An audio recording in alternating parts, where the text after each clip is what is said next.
call the planning board meeting for Thursday, June 18th, 2015 to order. Yes. George, roll call, please. Mr. Roll, the time is 6:39 p.m. Rick Charette, Rob Collins, Here. Gary Ciccone, Jim Freeman, Ed Comeau, Here. David Champion II, Present. Rich Zacher. But I see that, I'm going to fill in. okay. All right, so Bill Nelson will be replacing. Representing Selectmen. Yeah. John Merrigan. And Diane Smith. Here. Okay, so we will have a quorum if I'm not going to be selected. I think we've got a quorum anyway, but we will select the alternate as well. Diane, you're acting as a member of the board tonight.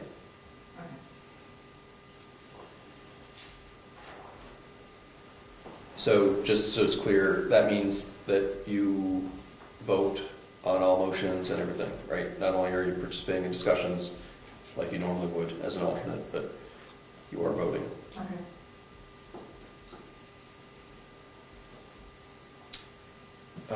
Public comment?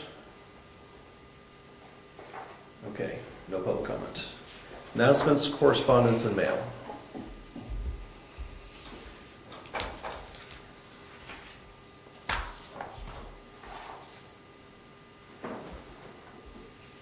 So we've got a invoice from Stratford Regional Planning Commission.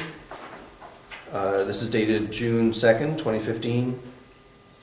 Stratford Regional Planning Commission is presenting an invoice in the amount of $825.46, representing fiscal year 2016 dues. If you have any questions about the amount due, please give me a call and I will be happy to discuss it. If you will not be submitting payment, please sign the statement at the bottom of this letter and email or mail it back to me so that I may document our records. Sincerely, Kathy Foster, Financial Consultant. It's also signed Cynthia Copeland, Executive Director, and she wrote, "Thank you."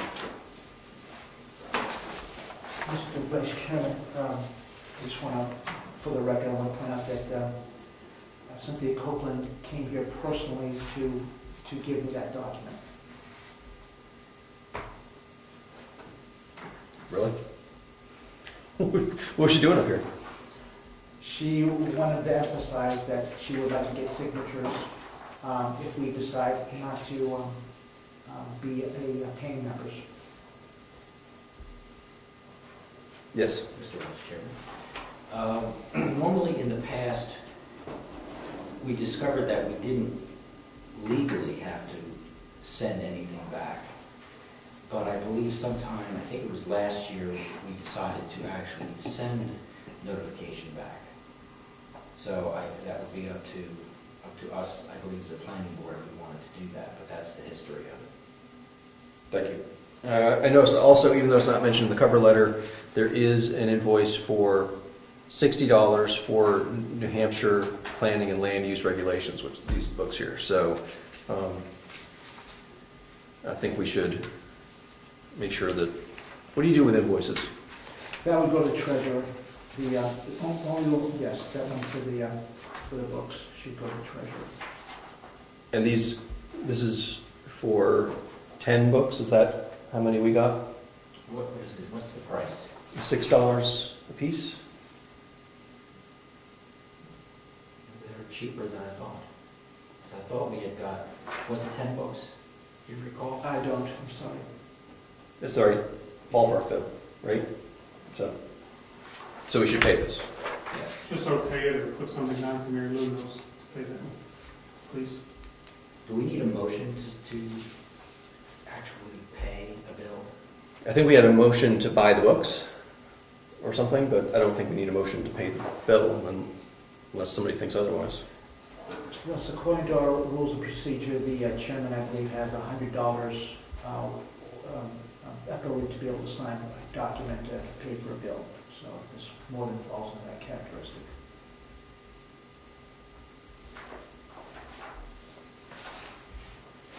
Thank you.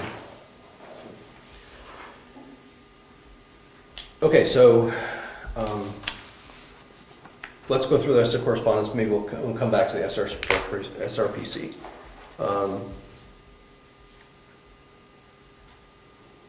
This is a letter from the Board of Selectmen dated June 9th, 2015. It's to the Planning Board.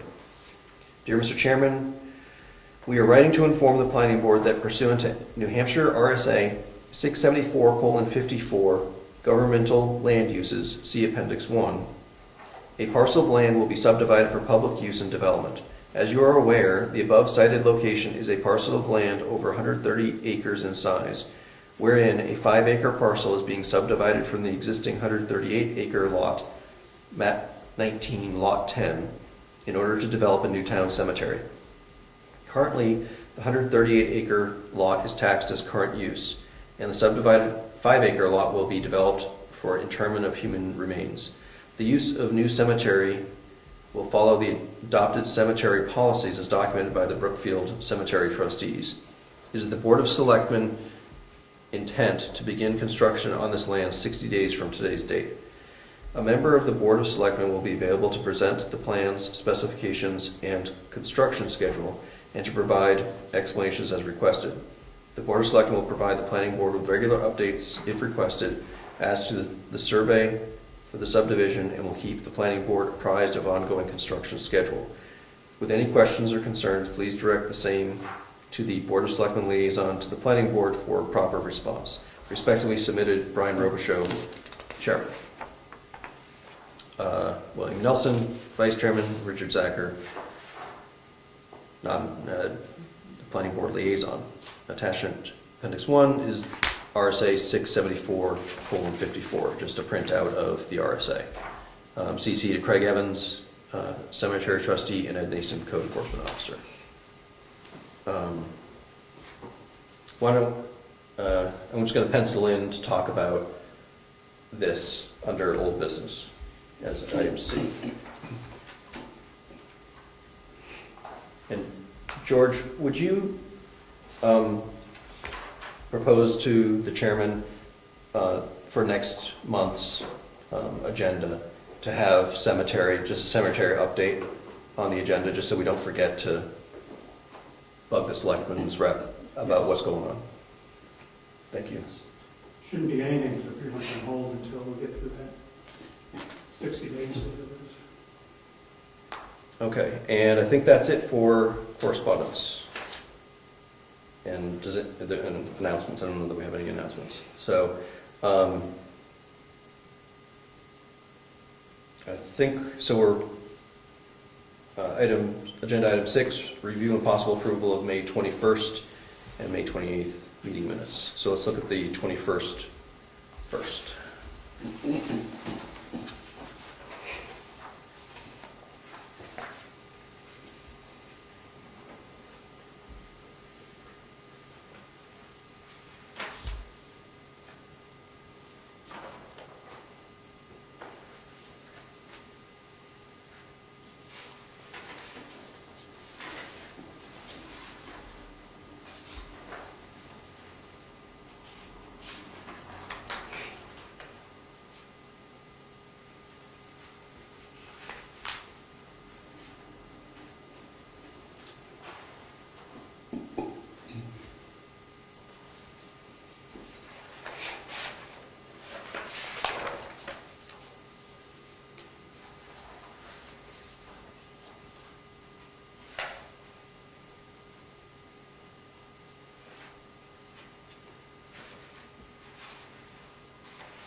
Everybody good? I would entertain a motion. Move to accept the minutes, planning board minutes from Thursday, May 21st, 2015, Second. as presented. Motion is made and seconded. Any discussion? Those in favor say aye. Aye. Aye. Opposed?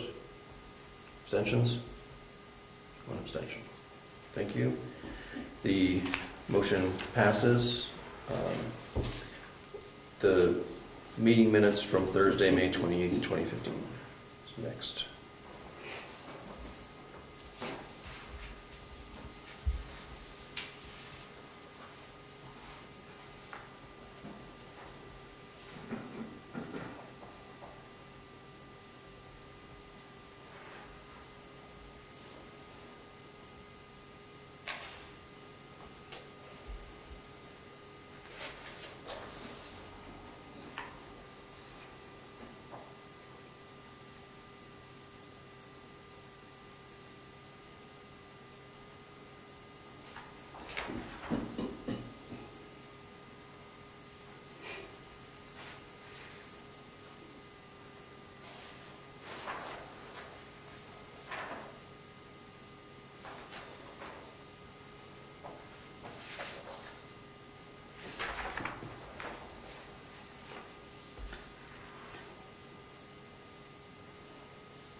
Mr.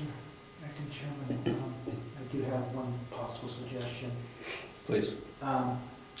The board may want to decide to have the title "special meeting" put in under the heading. I may not, whatever you decide.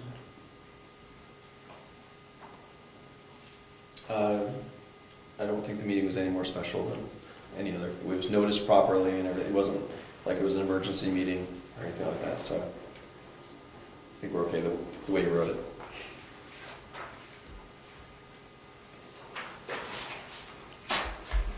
At least that's my opinion.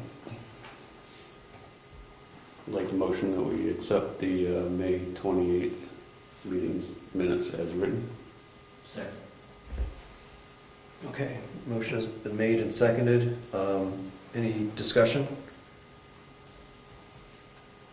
Seeing none, those in favor, say aye. Aye. Aye. Opposed? Abstentions?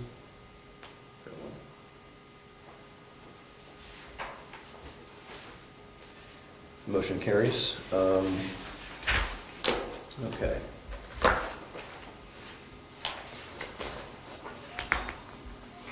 So, new business.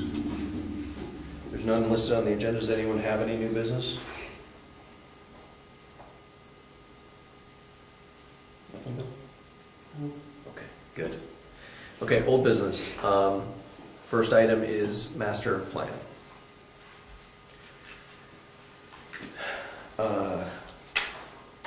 Does anyone remember if the chairman suggested what he wanted to try to accomplish this meeting?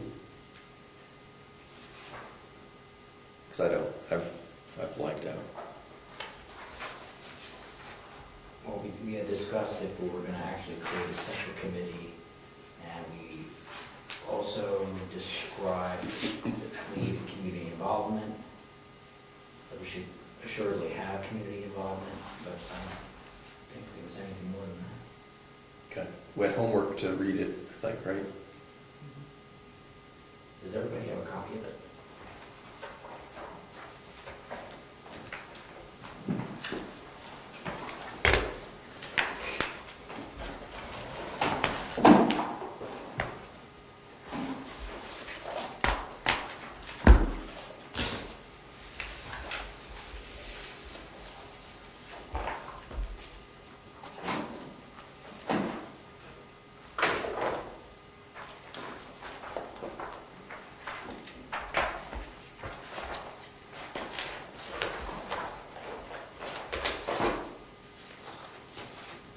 What would people like to do? Would it be helpful to step through it and sort of discuss what we like or don't like? Would it be helpful to go through the RSAs to look at what the RSA's say we must do and what we may do. How do you guys, what do you think would be the most useful for us to move this process forward? Yes? First step I would like to see is, I think we should make it clear to ourselves what the RSA says, what the statutes say we have to do. And that has to be the first step, because in some areas of the master plan, we may want it to be more detailed, and others we may not. But we can't do that until we figure out exactly what's minimum. I mean, there are things like a national resource inventory and the difference from a natural resource index. One you have to have, one you don't have to have. So there's a lot of things that we need to work through on top of the fact of trying to figure out, do we want to do a committee? Do we actually want to do it separately or just do it together? So the first thing is, I would think, the RSA. Fair enough. So, have you read through the RSA's, Jay? I went through the RSA's as they related to the new regulation or legislation. I did not read through about the master plan. So you've been reading plenty of RSA's, but Yes. not the master plan related ones. So, okay, so 674:2, is that right? That's, Yes.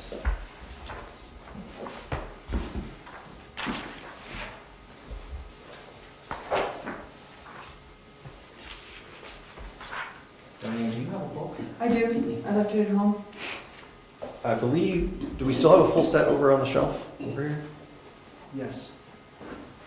And But they're not the latest revision, of No, course. no, this is 2009. That's okay. That's all right. I'll follow along. okay.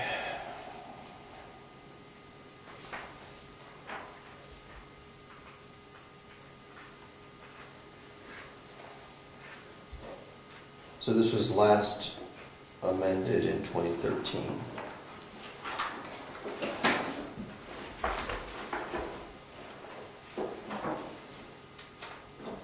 And the 2013 memo was, well,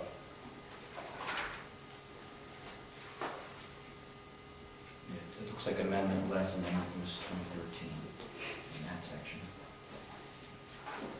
This is what I was doing all day, is looking at all these cross-references and the history of what they've added and changed. And it goes by each section. so it looks like 674:2 and has been amended several times since our current master plan. And just for the record, the current master plan was utilized in 2006. That's right. It was adopted May 8th, 2006.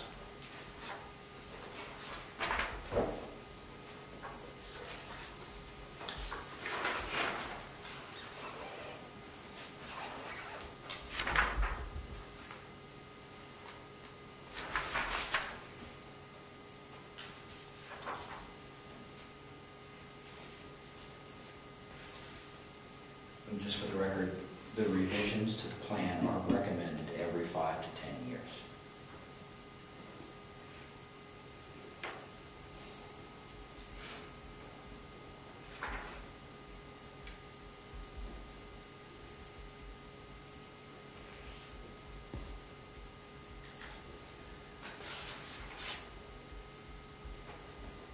So I think, do we want to read through this? Do you want something? I'm happy to read this out loud if that's helpful to people. Is it easier for people to read it themselves? How do you want to? Also, you may select me to read it too. I'd be happy to also. Whatever works for you, Mr. Chairman. Is it helpful for people? I mean, I personally get more out of reading to myself silently, but if somebody, there's a lot of people who are better off hearing it. And there's the audience in the public that's not here that, I don't know, I mean, they've got the internet obviously if they're watching it, so they can go look it up, but How many sections? I agree with, I don't think it's necessary to read it out loud myself. Okay. I think what's important is what it says, and that everyone's clear about what the intent is, and presumably, you know, we can review that either silently to ourselves now, or come back with, is this the only part of the RSA, or is this the only RSA that deals specifically with the master plan? Are there other references? Well, there's 674:1 mentions it as one of our duties to deal with the master plan. 674:2 is purpose and description. 674:3 is the master plan preparation.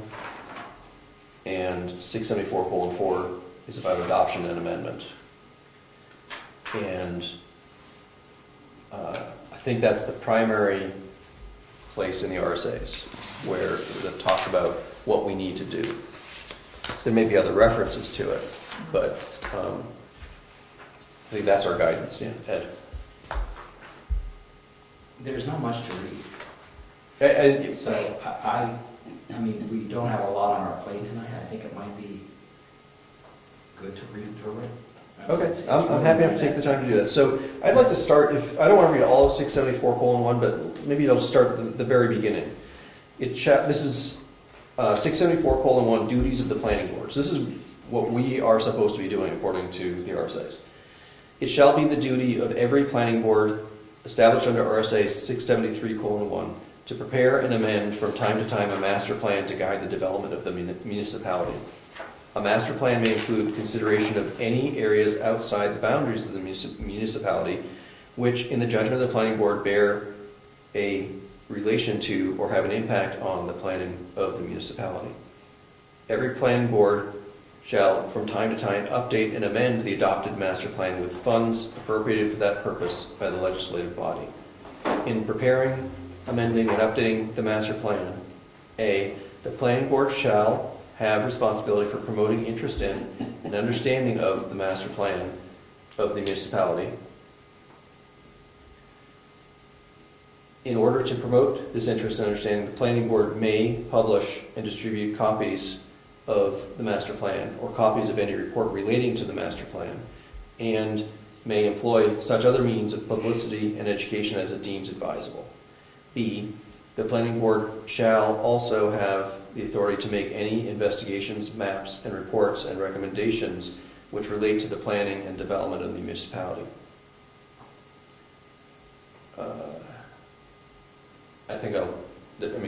There's other stuff we're supposed to do, but I think I'll stop there since it seems like that's maybe where the master plan portion stops.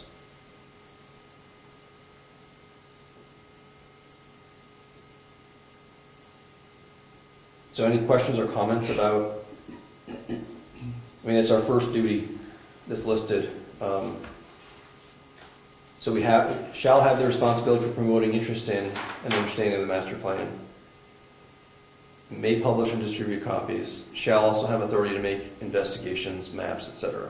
So we have the responsibility of promoting interest in and understanding of the master plan. Ed. And it says the planning board may publish and distribute copies of the master plan or copies of any report relating to the master plan, and may employ such other means of publicity and education as it deems advisable. So that's an advisory statement right there. So if you look at this one paragraph, the minimum is that we're supposed to just promote the interest and distribute and use other means to educate that we as a board, as a town, see advisable. So it's going to be very difficult to to parse all of this to figure out exactly what minimum we have to do or what maximum. But Mr. Vice Chairman? Yes. I know it's unusual for me to say something about this, but could it be that this applies specifically to the original establishment of the master plan? And since we already have that, perhaps this doesn't apply to us? It's just a thought. Well, it says, that's a good point. The first sentence says, it shall be the duty of every planning board to prepare and amend from time to time a master plan to guide the development of the municipality. So I think that I think that we probably should take this as, you know, the master plan in general, and also where it says we have the responsibility for promoting interest in and understanding the master plan. It doesn't say just when we're updating it.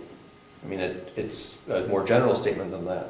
Like, we probably should have been promoting it every year, even though we're only going to update it one out of every 10 years. Right? One concern that I do have about what you read is that this process is to be done with funds appropriated by the legislative body, which is not, as I recall, in the current town budget. And I don't know. So, I recall having been interested in, looked pretty closely at the budget process, and I don't remember this being in there. right, so we have a planning board, we have lines in the budget related to planning board. Mm-hmm. And so those are the funds we have available to us this year for this activity as well as all our others. So, Well, but I agree. But it sounded to me the way that I understood what you read was that there was specifically could be funds appropriated by the legislative body for the development of the master plan. And I'm just suggesting that for Right. some effort, if we were to do, and I know that we're not trying to recreate obviously the 2006, the last revision, but if there were to be some consultants that were to be engaged, I don't recall what the budget is for the planning board, frankly. right, it's probably not enough to support many hours of consultants, right? And if we were a larger town, even something like a survey, mailing out a survey could cost you $20,000 in a larger town. Obviously here, we'll stick it in the tax bill, right, or whatever. We'll find a way to do it cheap. We only have a couple hundred to send out anyway, right? So when we went through the budget process, we knew that we were going to be working on the master plan, and so we made sure we had enough hours for George to, when we do a project like this, most of our money goes to paying George. Mm-hmm. So, but yeah, we have to take, the intent was, or the thought was that we weren't going to have to spend a lot of money to support doing the master plan. It was going to be some number of hours for George and maybe some other incidental costs. Well, does that constrain our activities then for the current fiscal year in this regard? Well, the budget always does, but I think that if we had something where we thought we wanted to spend $500 more than our budget, I think we would go through the normal process, which would be talk to the selectmen and see what we can do. Yes, absolutely. So I think I guess my thought would be don't feel constrained by the budget, because there's always a little bit of wiggle room.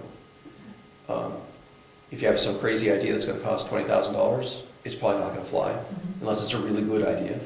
That's, can you convince everyone it's worth $20,000? But I don't know what that would be. But. Well, I think different groups would understand one year and another will overspend, so hopefully it's all small stuff that will work out. $200 here, someone's $200 under, and if you need something big, well, that's what it's like the playground or the from 4,000 we had to come up with. Mm-hmm. That was a chunk that they wanted for, that was left out of the budget, but nobody came to the meeting when you grabbed a proposal to be part of the rec program over the whole ground. Right. And that's expensive. Do we recall how much was set aside or how much was expended to do this master plan back in 2006? Do we have that information somewhere, how much was spent? Mary Lou would know. And did the selectmen spend the money to do it? Did it come out of their budget, or did it come out of the planning board budget? I would assume the planning. Yeah, I would assume, I wasn't in town at the time, but I would assume it would be planning board, and I'm sure somebody somewhere. What year are we talking about?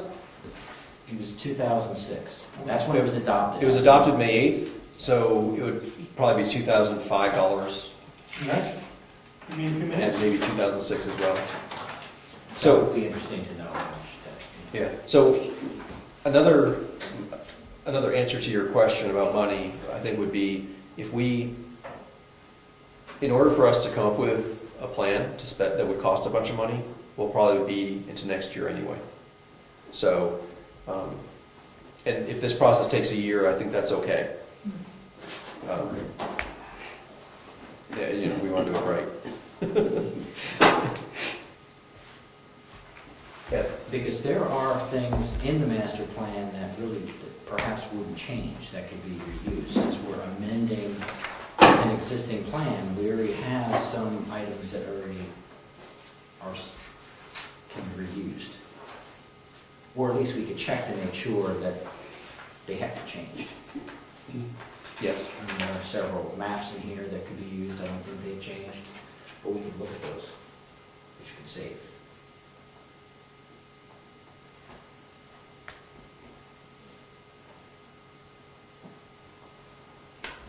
Okay, so that was our duties. Now, there in the book, there's actually a fairly extensive annotation related. Let me just scan this. Okay, so although the general function of the planning board is to prepare a master plan for the development of the municipality, the powers of the planning board are not limited solely to its preparation. Okay.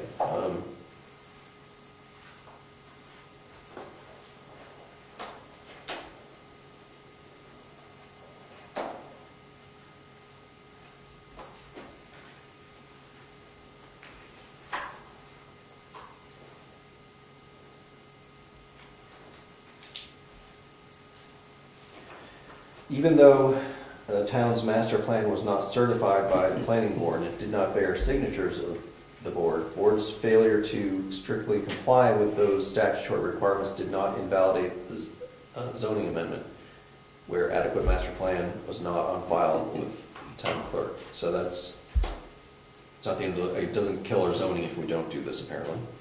It was Treesman versus the town of Bedford in 1989.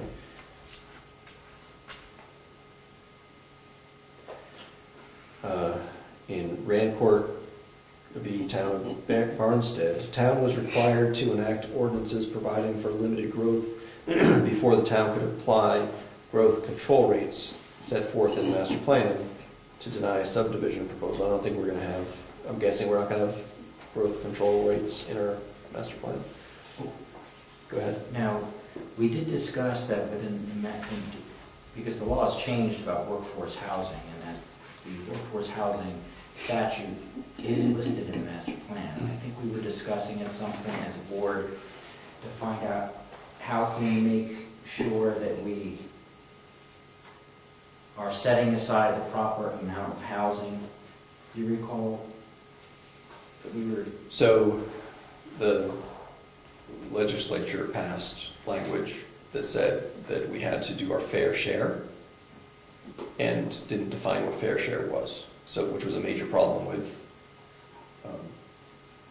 what was it, SB 342 or something, whatever it was, several years ago.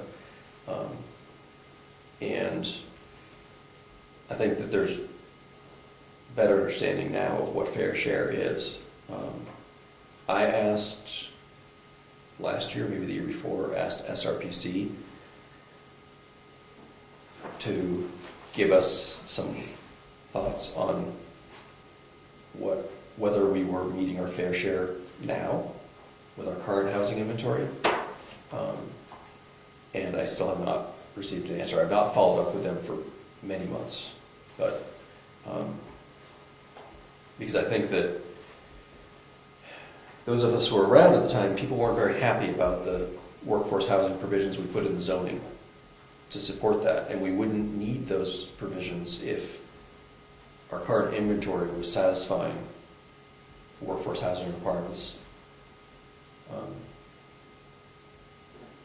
So, I mean, I could imagine our master plan would say that one of the things we should do is, you know, not have provisions that are, you know, we're meeting our fair share and we don't want to have special provisions in our zoning for workforce housing or something like that, so. As I recall, there was some type of a formula that we could use, but we would have to go to a lawyer and figure out how to do it because it was going to be expensive. I recall something, I don't know, it was $3,000, I know the number $3,000 sticks in my mind, but there was, I don't know where that came from, but that there was some determination, you could get a legal opinion that we were meeting our fair share, I guess, so. I brought that up because you mentioned this annotation about limited growth, and I just reminded me of the workforce housing. Okay, so anything else for anybody? 674.2 master plan purpose and description. I'm not going to read all the way through this right all at one shot. It's 2 full pages, but we can stop and discuss as we go. The purpose of the master plan is to set down as clearly and practically as possible the best and the most appropriate future development of the area under the jurisdiction of the planning board, to aid the board in designing ordinances that result in preserving and enhancing the unique quality of life and culture of New Hampshire, and to guide the board in the performance of its other duties in a manner that achieves the principles of smart growth, sound planning, and wise resource protection. Okay, so Ed, do you know if there's a definition of smart growth in here somewhere? There is.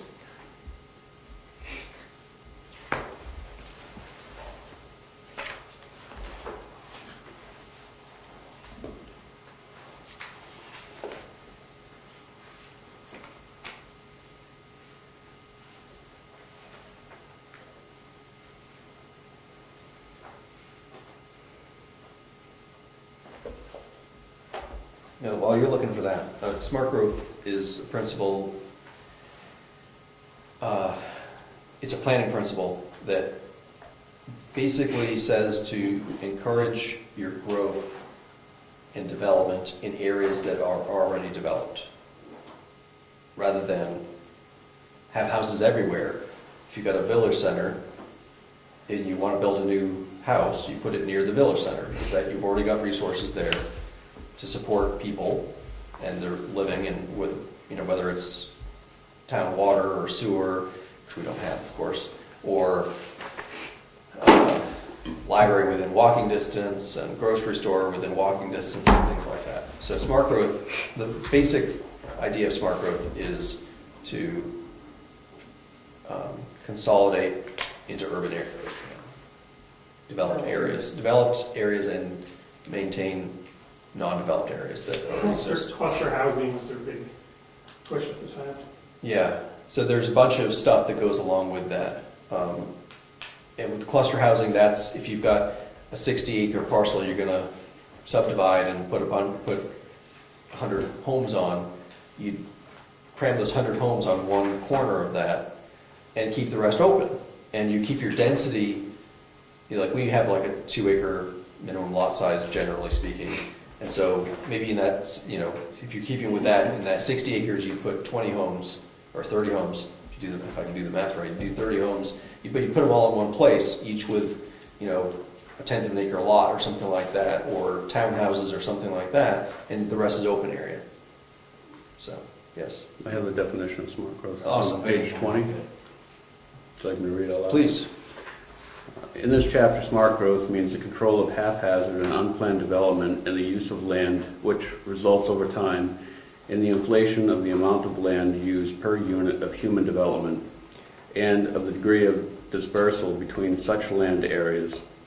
Smart growth also means the development and use of land in which a manner that it is physical, visual, and audibly consequences are appropriate to the traditional and historic New Hampshire landscape.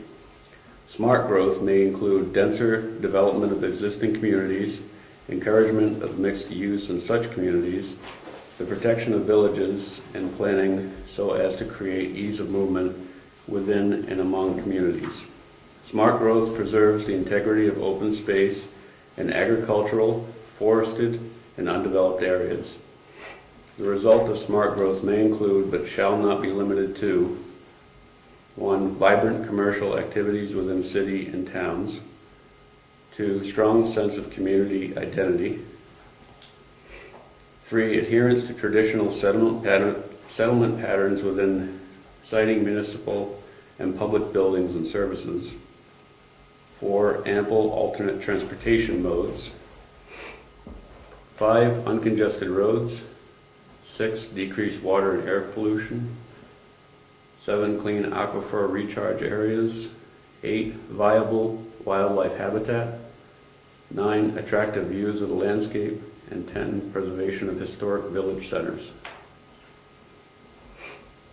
Thank you.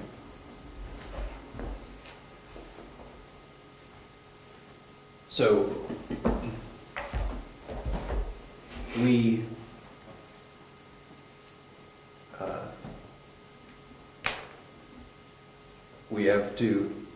we're supposed to be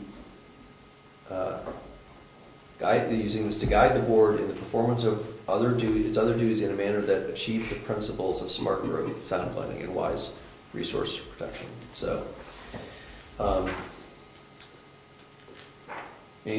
I asked the SRPC planning guys about when I was talking about the master plan, and I'd mentioned earlier about the housing, workforce housing, I asked them about smart growth and how they thought smart growth applied to Brookfield. And one of them, the consensus was that they didn't think it really applied to us. And one of them said, well, maybe like, rain catchment, rain barrels, and like I didn't understand how that came from smart growth, but anyway, they didn't really see how smart growth applied to us because we have no developed, we sort of have no developed areas. Everywhere's sort of developed, I guess, but equally in a small way, right? So we don't have a village center. Okay, so Roman numeral 2, the master plans shall be a set of statements and land use and development principles for the municipality with such accompanying maps, diagrams, charts, and description as to give legal standing to the implementation ordinances and other measures of the planning board. Each section of the master plan shall be consistent with the others in its implementation of the vision section. The master plan shall be a public record subject to the provisions of RSA 91A. The master plan shall include, at a minimum, the following required sections. And there's 2 of them. A vision section that serves to direct the other sections of the plan. This section shall contain a set of statements which articulate the desires of the citizens affected by the master plan, not only for their locality, but for the region and the whole state. It shall contain a set of guiding principles and priorities to implement that vision. And B, a land use section upon which all the following sections shall be based. This section shall translate the vision statements into physical terms.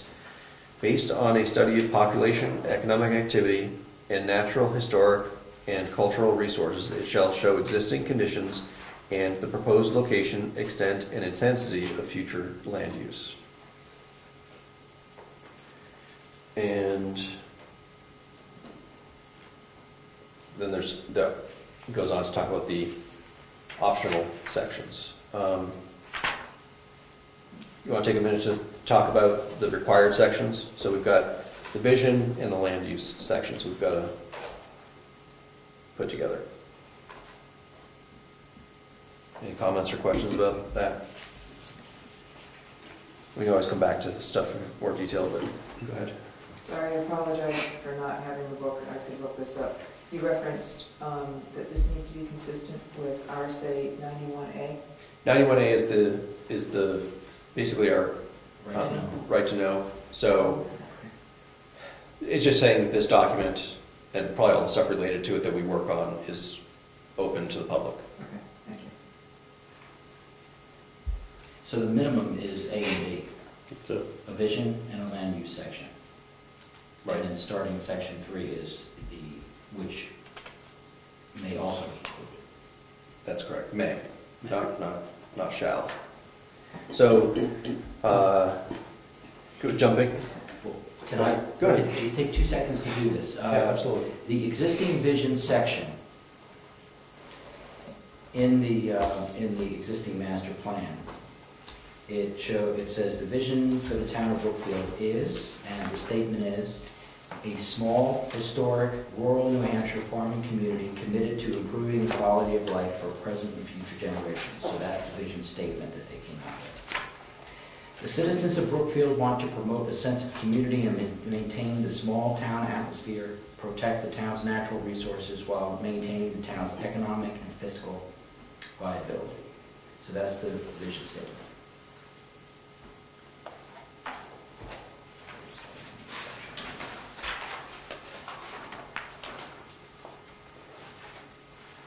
Under the land use section, it says A, encourage future land use patterns to follow a scale and pace of development that accommodates the community's desire to maintain a rural lifestyle. B, discourage commercial development that is inconsistent with the town's rural agricultural character. C, discourage land uses that will generate large amounts of traffic and excessive speeds. Pretty clear.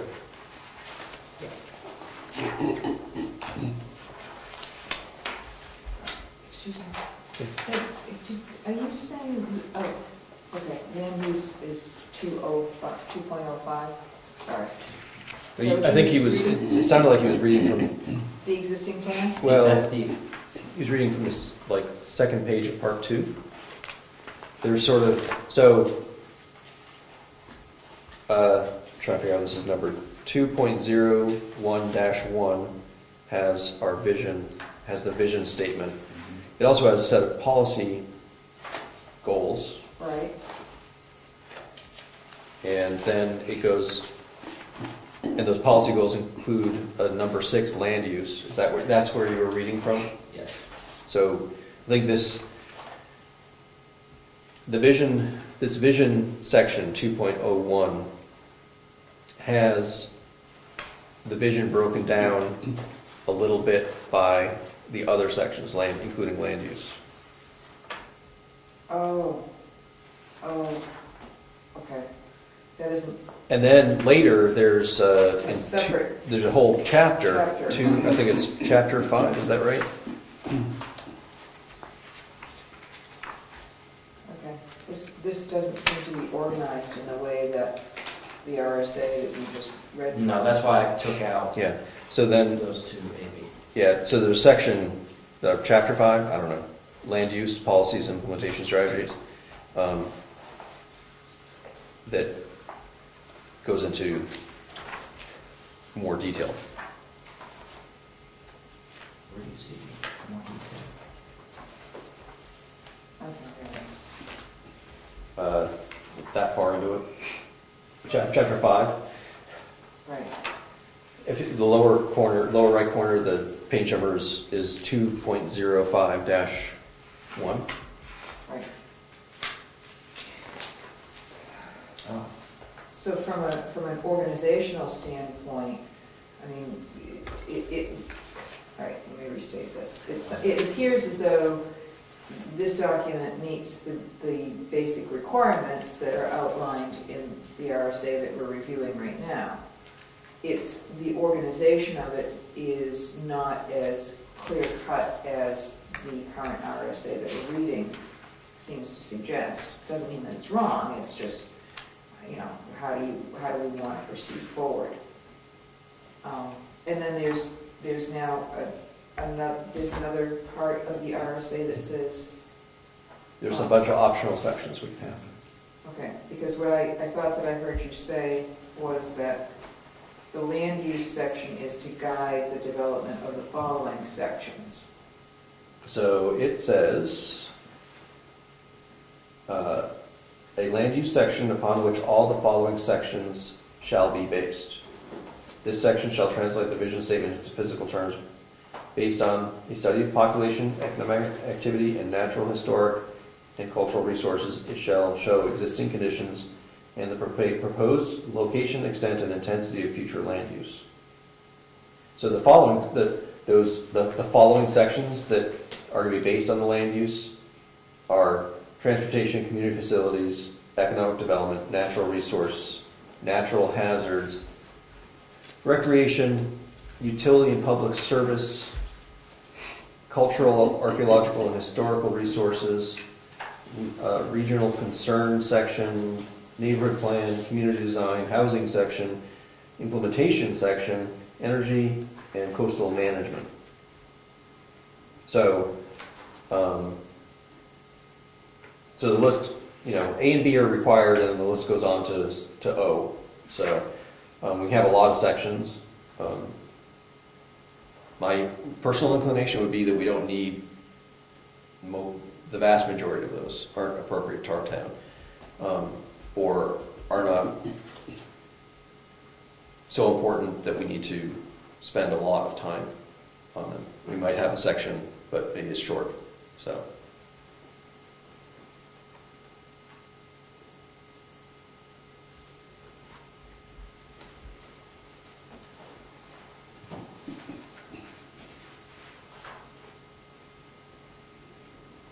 So I'm going to, for the moment, let's skip, not read the detail on the optional sections for the moment.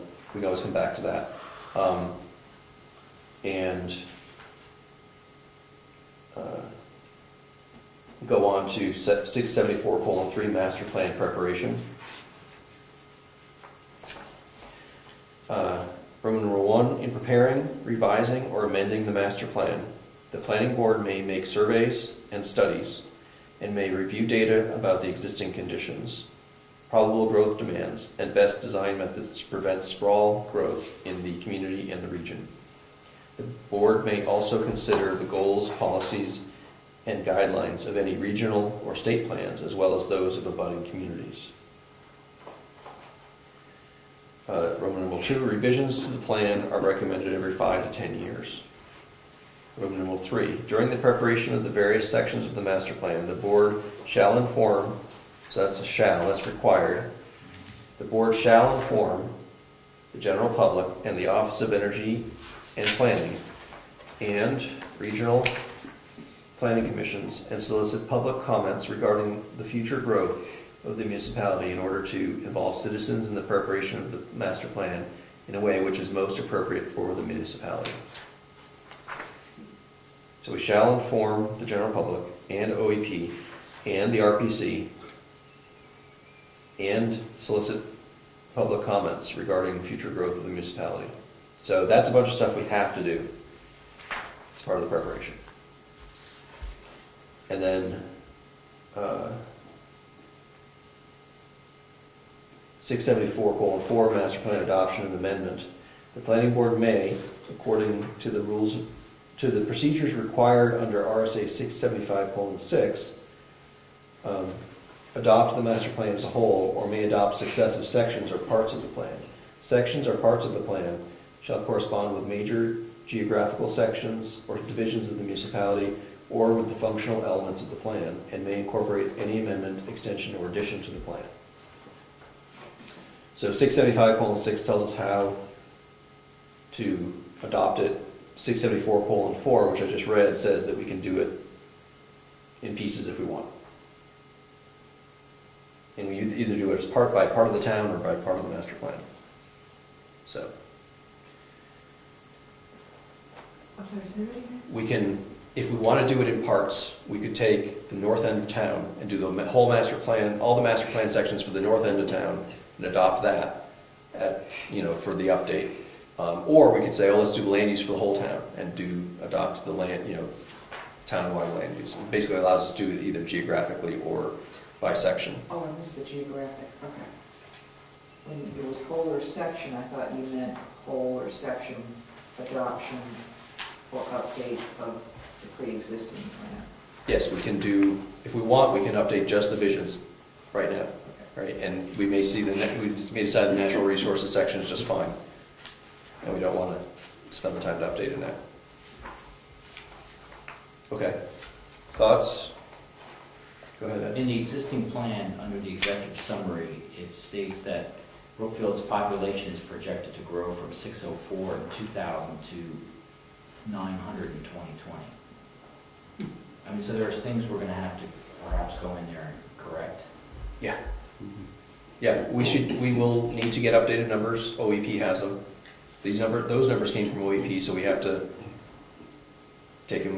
maybe take them with a grain of salt, or at least understand. Now, I discussed that particular point with the planners at SRPC when I spoke with them, and they said that OEP's numbers were completely wrong, and that they're, in their opinion, better now. So I haven't contacted OEP to figure out what our current numbers would look like, but that's what they do. So that's information that should be available to us. And if we don't think that's right, I think that we should put what we think is right in, not what OEP says. Because we're clearly not on track to get where they said we were going. So.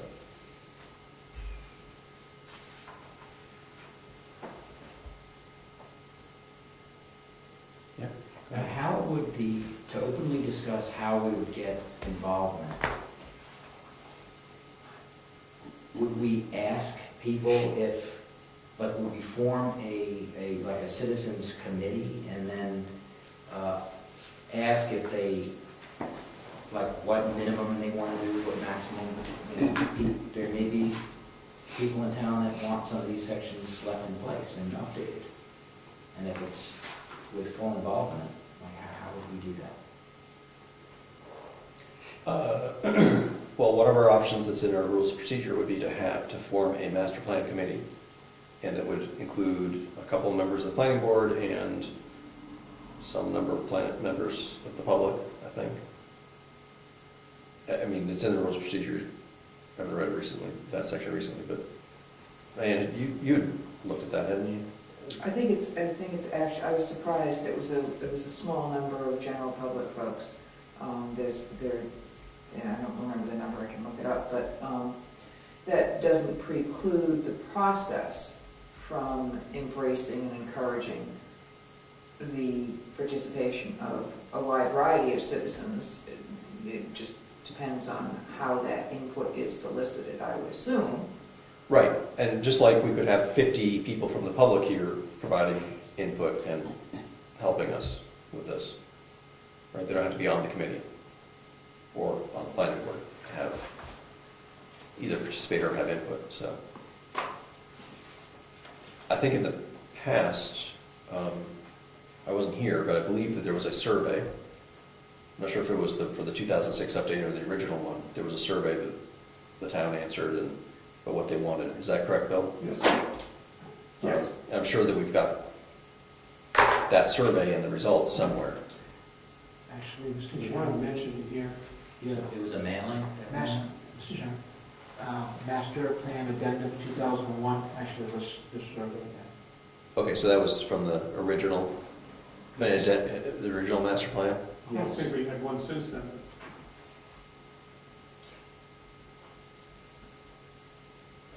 2001? Yes, this is the Master Plan Addendum 2001. You'll find that at the back of the document that I gave you. The back of the 2006? Yes, the one that I gave you toward the year 2020? Yeah. I have it at the back of hers. It may be Oh, the in master front. plan survey results, December 2000. Yes. So it looks like, did it take 5 years to actually just pull this together and create the No. document? No. Well, I mean, it might have. No, there was another document before this, but the master plan addendum was added 2001, and then the other document that you have, which is one toward the year 2000, there was one before 2000, no, I believe so anyways. I can double check. Okay. Well, I think it's a detail that's not critical at this point.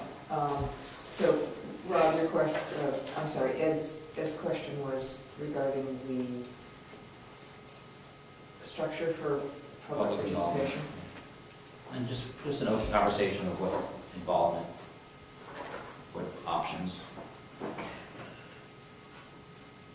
If I may, in my experience, which isn't extensive, but I have had some experience in distributing surveys, and we often don't get the kind of response that you would like to.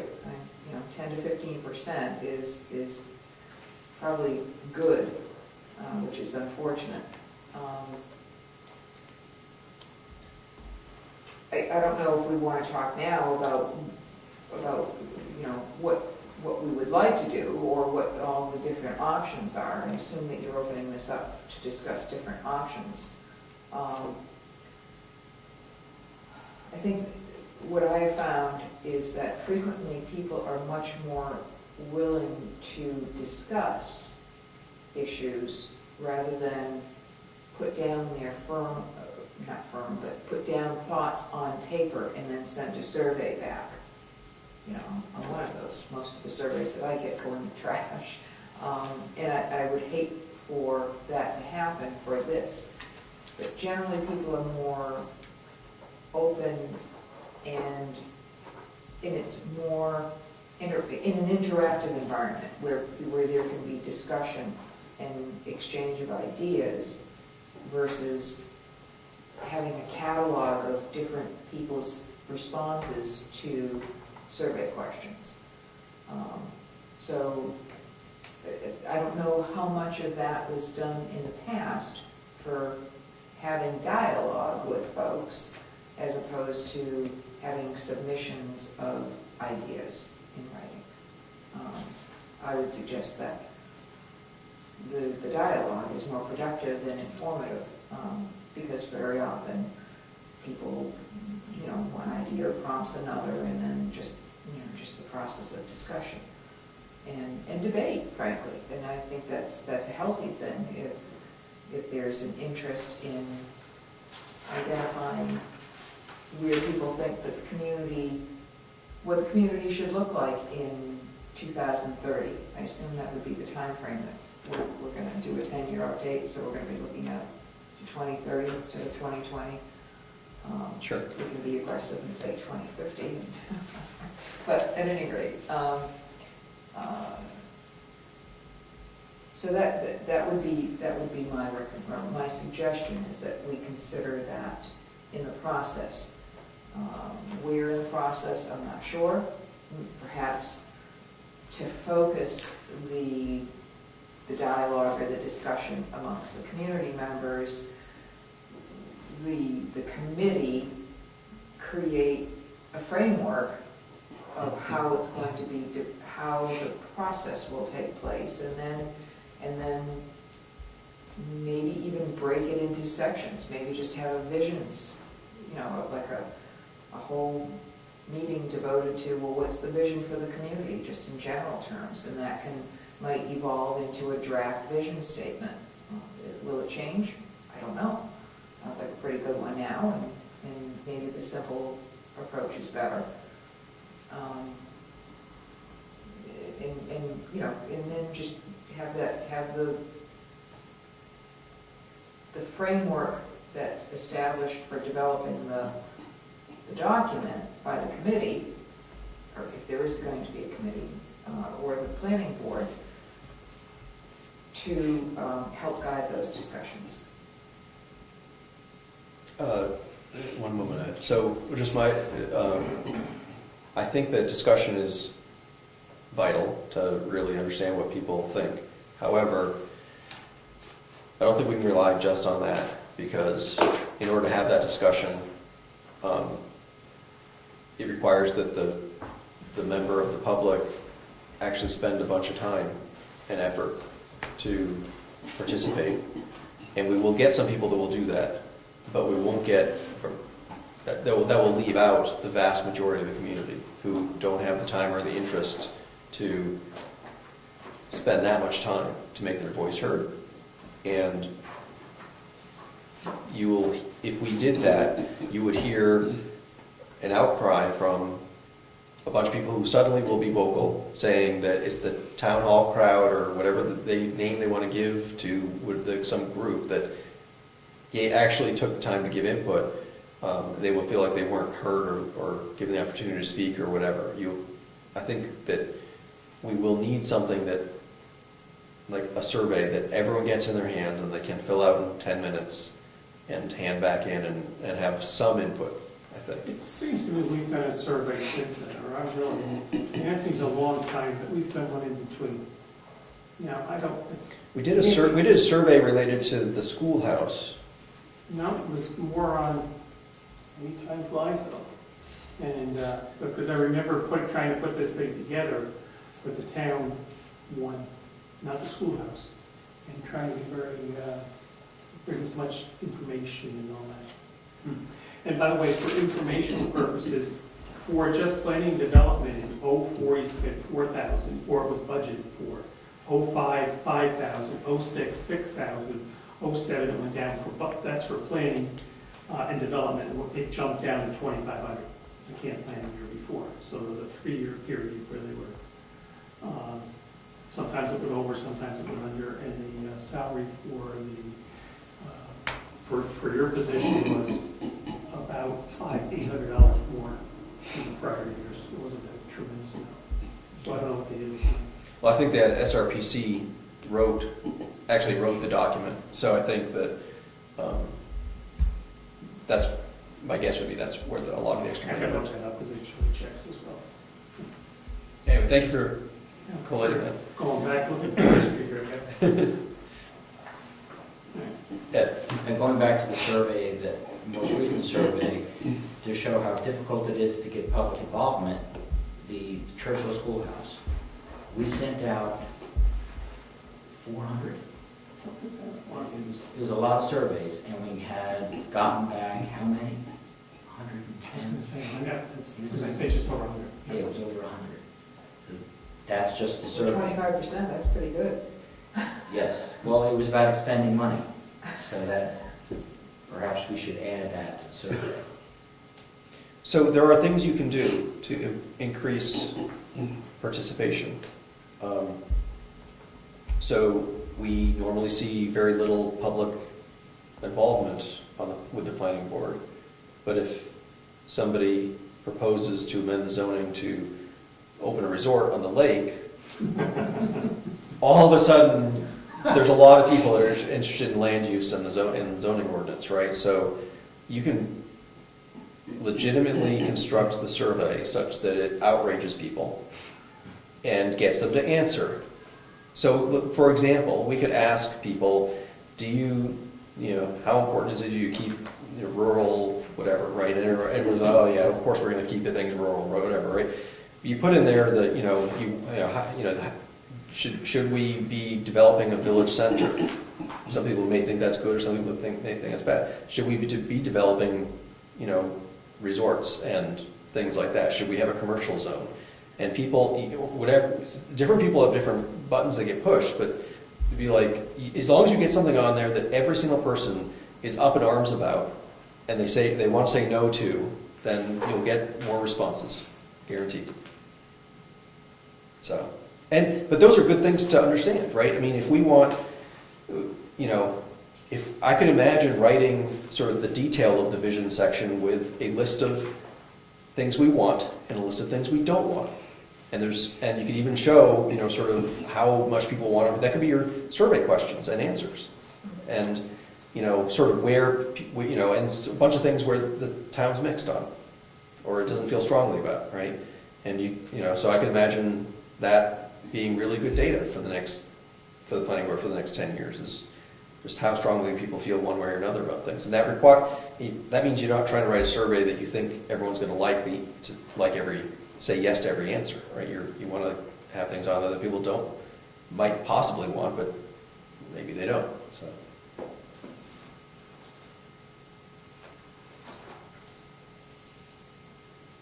Any thoughts? Anything? Comments? What should we talk about next? We can go back to the optional sections, or we could maybe step through the existing master plan. or call it a night? Move on to other topics? Well, Ed? we've established that there is a minimum and maximum. I don't know how far. Minimum, maximum what? Minimum and maximum, what is statutorily relevant, what we have to do. So we establish that. We have to do A and B, and we can't do all the way up to O. In terms of sections. And I think there's a bunch of leeway in terms of how much detail we put in any given section as well. I mean, for vision, we probably could get away with just the 2-line vision statement. Or we could, you know, here, I mean, in the existing master plan, there's a bunch more detail broken out by different areas, land use and water use and whatever, right? So,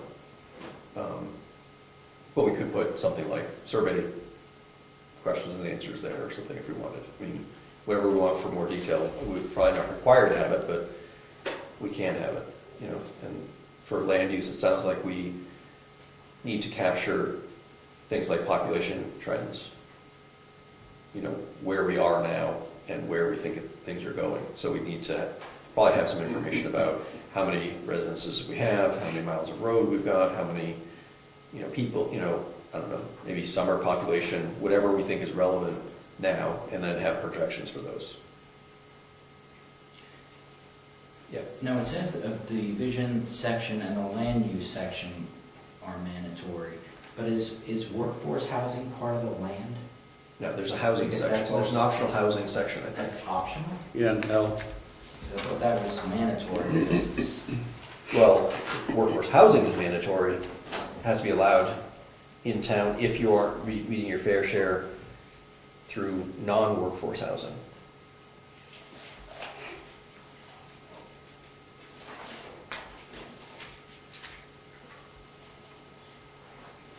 So, what is it, L, section L, a housing section which assesses local housing conditions and projects future housing needs of residents of all levels of income and ages in the municipality and the region as identified in the regional housing needs assessment performed by the Regional Planning Commission pursuant to RSA 36:47, Roman numeral 2, and which integrates the availability of human services with other planning undertaken by the community. So,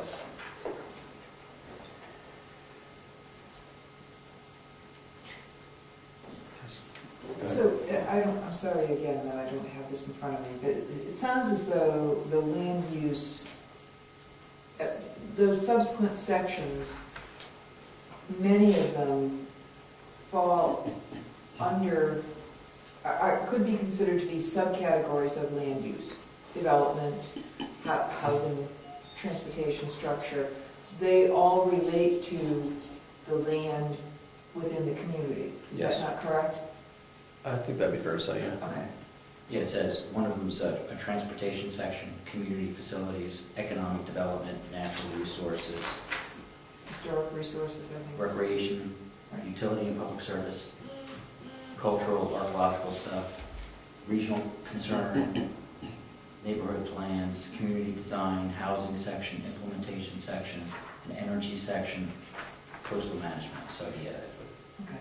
So those are largely subsections of land use. And so I think that, personally, I think Rob's right. Even if we would include every single one of those sections, except maybe coastal management, to the extent to which that's addressed depends on the community. And I don't think that we have to have 10 pages on each one of those subsections, in other words. It's whatever's appropriate. So I think that so the whole housing situation is tied to the land use, is it not? Or it's a subcomponent of land use and development within the community. Yeah, as far as planning, the planning board's concerned, land use is, I mean, we're all about what uses we allow and disallow, and the details of how we allow them, and what regulations we've got on them, and things like that. So housing, workforce housing, things like that are tied up in that. The affordability or unaffordability of housing is intertwined with our zoning, you know, in terms of minimum lot sizes, minimum house sizes, building codes, all those sorts of things. Yeah. And then each section has a policy goal for each section.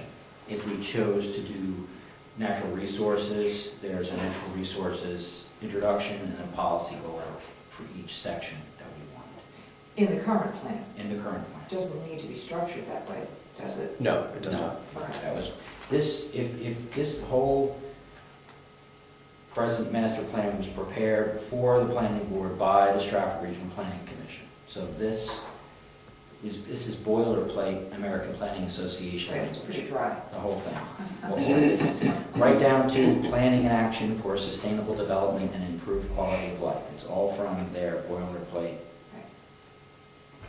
Which isn't to say that all of it's, I mean, there's certainly sections that are still applicable and just need to be dusted off and refreshed or whatever, but,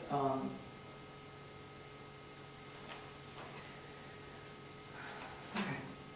Well, like O is coastal management section. We don't have coastal management, so that would be something that, so. I mean, I think it needs review. How many times was this entire master plan referenced? All the parts that are in here that are may. I don't recall, maybe once. Referenced by what? Referenced by the planning board as an advisory document to make a decision. I think it was looked at, in my experience, it was looked at with regard, I can think of two instances. One was the resort on the lake. Try to understand how that fit in, that proposed zoning amendment fit in with our existing master plan. Mm-hmm. And the other was more recently with the proposal to potentially purchase a chunk of land for municipal use. Correct. Which would be something we may want to make sure we cover appropriately in the master plan as well, since that's something that we may actually want to do, and we certainly make sure that whatever we think we want to do is reflected in the master plan. Anyone think of any other times when people have talked about the master plan recently?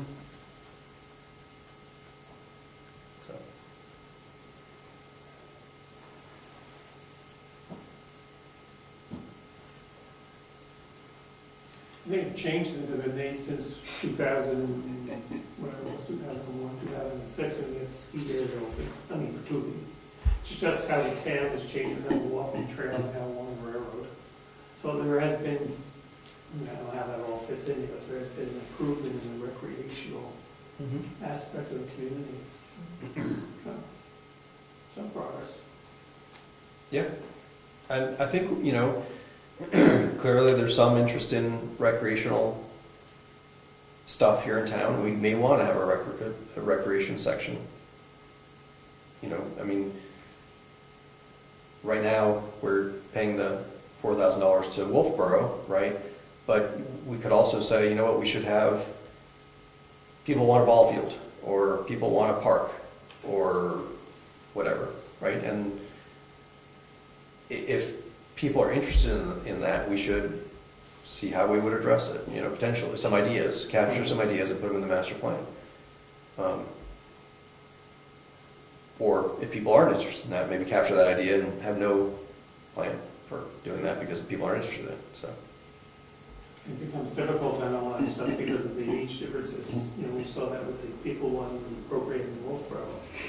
There's nothing for the kids to do, so there's that group, and then you have the older group, older folks, and we have a totally different look at things and their needs. It's really a challenge for you and for everybody. Well, you need a fairground and Anybody get a take? Yeah, you need a park that has a tot lot and bocce ball, or I don't know, whatever. Shuffleboard. Shuffleboard, yeah. I don't know, whatever old people do, I don't know. I mean, I gotta find out soon enough, I think I'm getting there, but I mean, that might be something we potentially want, and it's certainly, if we wanted to, we certainly could have the means to do it. I don't. And one of the things, just using the building next door, which is renovations, it was at least my thought that there'd be a lot of groups that would want to come in and use it. That has not happened yet. I'm hoping that there are groups in town that would want to come in and have their meetings, be it the Bloomers, but they folded, different groups, that there's a perfect meeting place for organizations and clubs, that type of thing. But, Do you charge for that? For a non-governmental use of it? if somebody wants it for a private event, there's a fee, it's minimal. If somebody's a member of an organization, like I had a ham radio thing here, we're part of the Aries thing, we use the building for free. So it's pretty loose. If you just want to have a party in there, or you want to have a private group there, which is a fee, it's not much. It's $25, $50, it isn't much at all.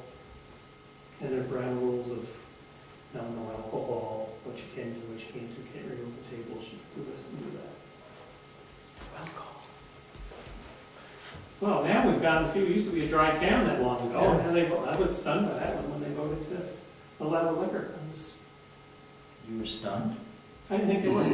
I thought out of tradition they would vote no, because it only affected the ski area, well, and Darrow's place now. But I never thought the town would say for the sale of liquor. It just surprised me, but it was big, but more big, so be it. That's what Nothing else to do here but drink.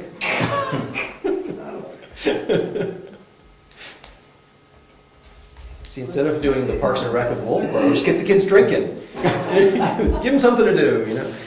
Well, judging by the cleanup activity on the roadside in April, so we don't need to encourage anybody to do that. A lot of beer cans. Oh, yeah. Yeah, we're gonna have a lot of the discussion about the existing plan.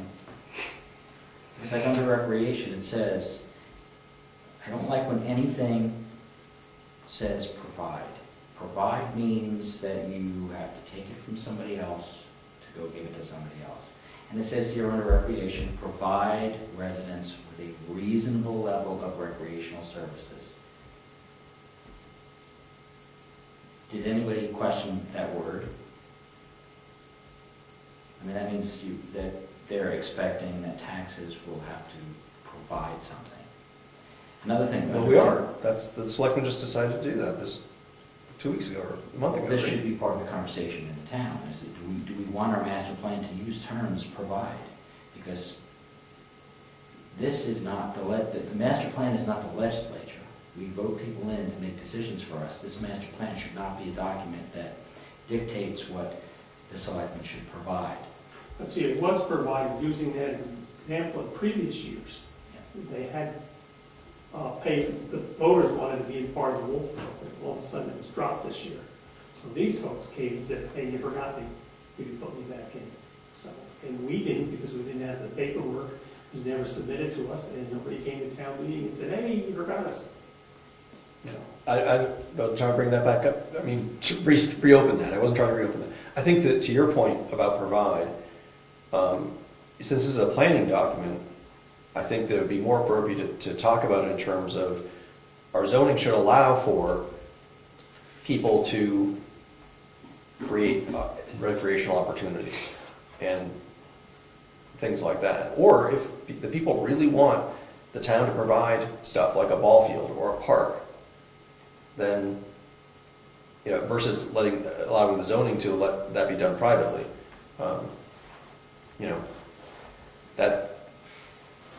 provide might be the proper word, if that's what the people want. It's a plan.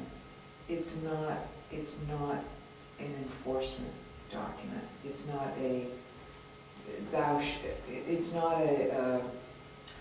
it's to create the structure for things to be able to happen, or to say we don't want this to happen. But I think that's what your concern is. It sounds somewhat directive instead of allowing opportunities to occur. Yes, it says provide, and that means dictate. Right. It also says provide all residents with quality town services and facilities. So there's just some things that I think needs to be, it should be more of setting up zoning that allows people to make decisions, not provide. That's all I'm saying. It's just an example of things that need to review, that's all. But the town, just playing devil's advocate, the town does provide services. That the reason that we have town government is because there are certain services that we want the town to provide. That we want to get together and through the selectmen have police and fire and trash and whatever, right? So I think we need to, if what the people want and put in the document is, to have those services, then the document should reflect that. And I think we'll probably have an argument about what services ought to be on the list, right? How much should be done through the government and how much should be done privately. But I think it's legitimate to talk about having a certain amount of things that are done by the government. If you want that list to be 0, then you just get rid of the government, right?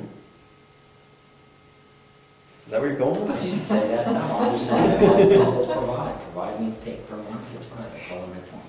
My point is that that's just an example of how the document should be reviewed. I agree, we should be careful about the wording we use and be purposeful with the wording, right? Not just let boilerplate from some planning association become our wording Exactly. without our being thoughtful about it. And if somebody wanted something provided, then there's a process, a legislative process. You put a warrant article in and you have the town vote on it. Another thing that I would like to just offer as a suggestion off the top of my head is this is a document that people are using to make decisions, but it's not voted on by the entire town. It's just an advisory document, but people are using it like it's like everyone. If it was actually put to a vote, how many people usually come to vote? 80 at most. I mean, at the town meeting, Yeah. maybe 80-ish, 60, that the good year would, I think the best I've seen is 100 and maybe 10 was a hot year that comes down Vic thing. No, it was a mountain. Who's mountain? And what are So this, if we were to put something like this to a vote, it would be on the ballot, and so the number would be higher. It wouldn't be a money issue. And I wonder if you could put on a warrant article a stipulation that there has to be a certain percentage that actually voted on it for it to pass. Because like you said before, I wouldn't want to see 80 people No. create something and vote on something for the entire town that's this big. I mean, really, I think everybody should be voting, but you can't force people to do it. But I wonder if you can put a warrant article in that says that you must have 70% of property owners voting on something. Yeah, so you can't do that. The RSAs do rule on that, and it's, simple majority. Unless it's, like for a zoning amendment, you can have, if you gather enough signatures, you can do a protest, and then that raises the bar to, I believe, 2/3 majority.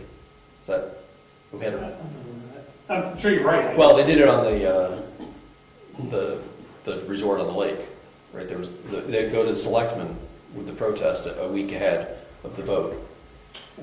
And I don't know if you recall that, but anyway, I remember that going on, but I don't remember.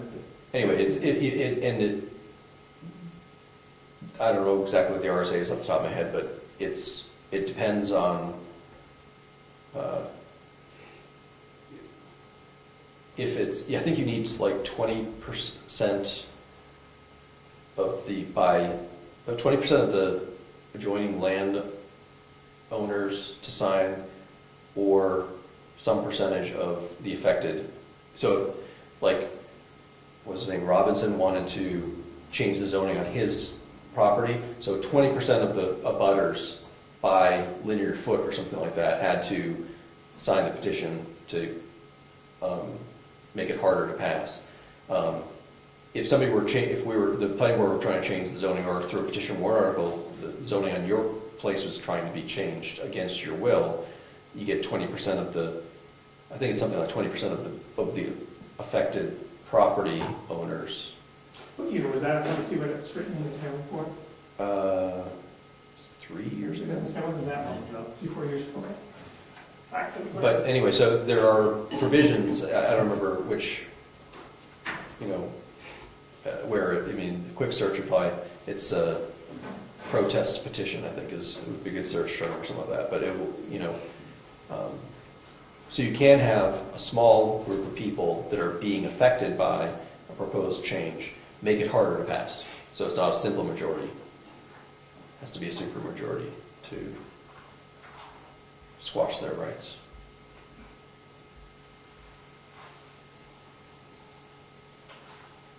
But that's an area where the state law is going to rule. Yeah. So, is it safe to say then that because this master plan does not require community approval, doesn't have to go for a vote to the community at large, at least from what I understand from the RSA, that it's only required that the planning board adopt it. Is that correct? I believe there's a process that referred to the RSA, but yeah, I mean, basically, at the end of the day, we have a motion and a vote to adopt it, and then get Virginia to sign it, and send it to OEP, and I don't know wherever else we have to send it. Does it state that we have to have a public hearing? I believe we do, but so we can go look at that. That would be under 4, right? 675:6.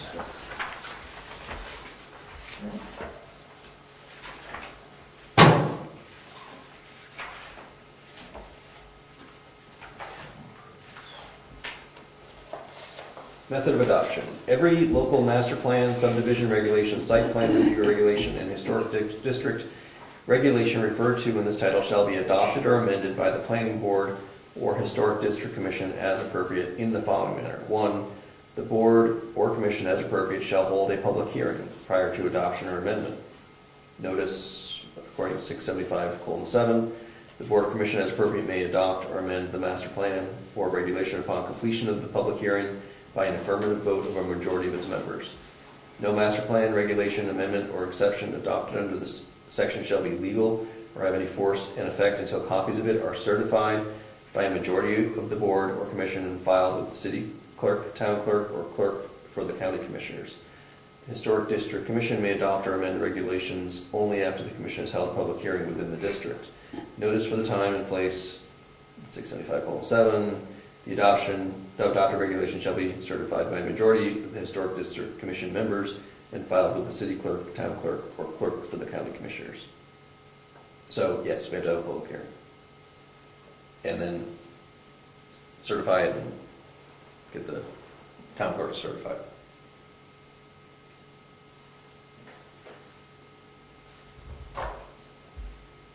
You find it, Bill? It says in here, I'm surprised it doesn't give the number, that it was a majority that was needed on this.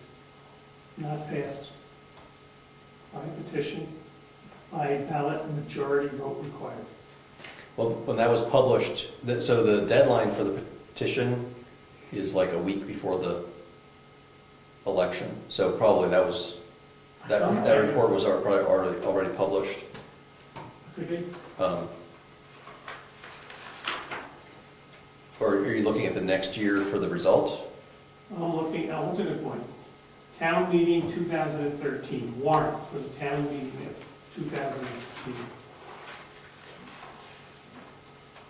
So it was the prior year, it was a pass, so it would have been the year prior. Okay, 675:5 is the protest. 2013 book.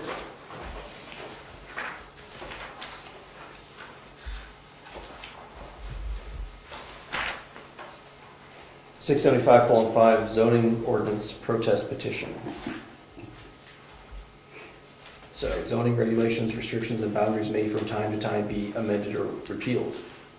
1A, a favorable vote of 2/3 of all the members of the legislative body present and voting shall be required to act upon any amendment or repeal in the case of a protest against such zoning change signed by either A, owners of 20% of the area of the lots included in such proposed change, or B, the owners of 20% of the area within 100 feet immediately adjacent to the area affected by the change or across a street from such area.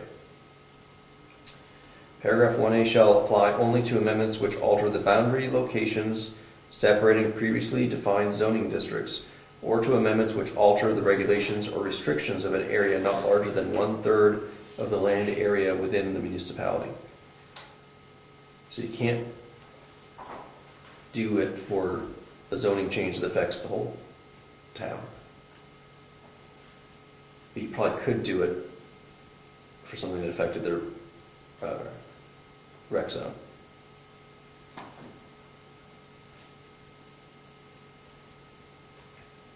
So, But this doesn't pertain to the master plan. no, it doesn't. No, I was just trying to quickly discuss how to get more people involved and have it be, just get more participation, that's all. Time you gotta get people outraged, gets them out of the woodwork. Or just tell them you're giving them a free beer. Apparently that's an important subject.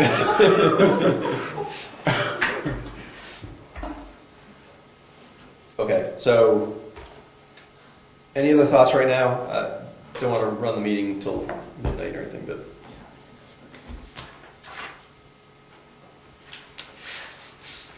okay, so we've reviewed the RSAs, taken a brief look at our existing master plan, but not in detail, so.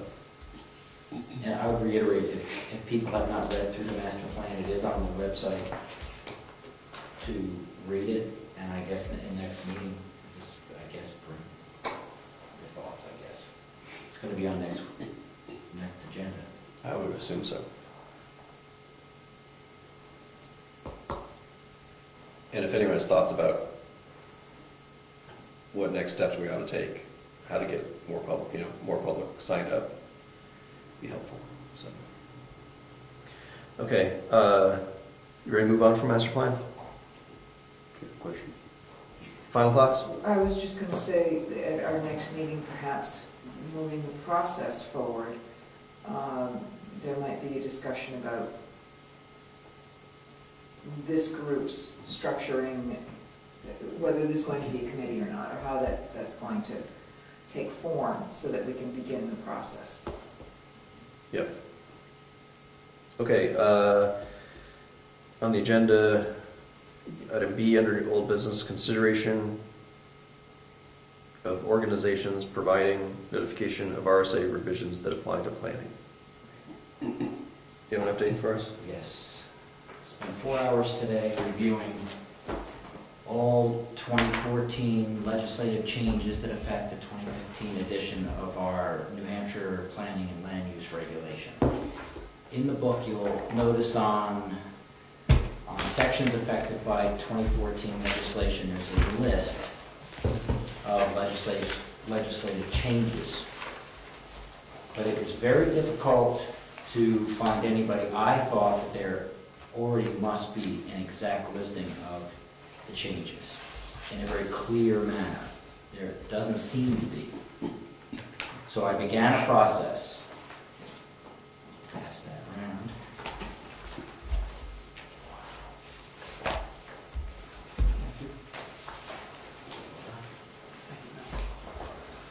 Now, if you look at what I started doing here, the whole reason for doing this is one part of the planning board's due diligence should be to, once a year, when we receive our new book with the changes, that we review the changes and understand how it may or may not affect our existing ordinances. And we should understand the changes because things can run away from the planning board if you don't read it. If you look at the first page I have, what I would like to see in our in our rules of procedure is to have this as something we do every year. And on the first page, I just listed one RSA change, but this page, the title page, would have all the changes for that legislative year. And then very clearly, as you go through the document, it shows what RSA section was affected, the chapter, and it shows the changes very clearly. I mean, like the first one, it was just section 2E was repealed, and then it shows the change. It's annotated in bold so you can understand it. And it's so simple, but if no one does it, it's gonna, if we had to sit here and go through every single one of these things, it would take 3 or 4 hours to do it. But it's very clear. I made it through half of the list, and I'm gonna continue until I have them all done, and then have a report like this that we can just have on file and review. For instance, we received the books, and there was an addition to planning, which is section 9A:5. And what that added to the New Hampshire state RSAs are section 9A:5, the Commission on Rural Affairs established. It's brand new, and if we didn't read it, we wouldn't have known that it was in existence. And the reason why it's important to read through this is because it says that this commission was started, and it says this commission shall have the authority, I'm reading the 9-A:5.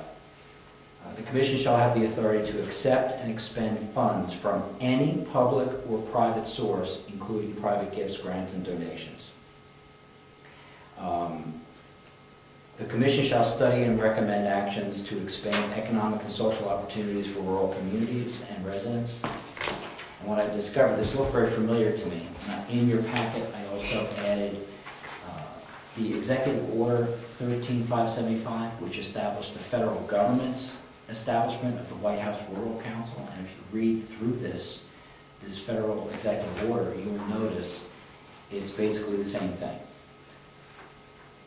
So it's just important to look through each one of these changes, and I tried to make it as clear as possible.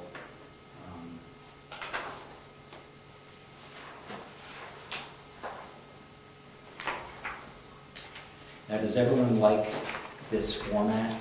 Is it clear enough and something that everybody could find easier to do at least once a year, so we could basically sign off on the fact that we review changes? I think this is awesome. Yeah. Great. So I'm looking at your page on 2134A, which is, I think, after the next page after the rural commission, whatever that was.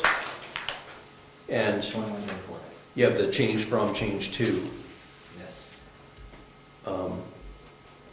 I had to read through this and sort of compare, and the change actually, it looks to me like the production of milk no longer is agriculture.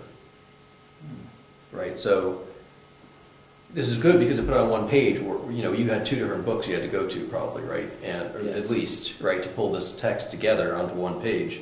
But still finding the difference, you know, you actually still have to go and read it and see what the difference is. Well, it says the raising and sale of livestock which shall include, but not limited to, dairy cows and production of milk. And the new way it says is limited to beef and dairy cattle.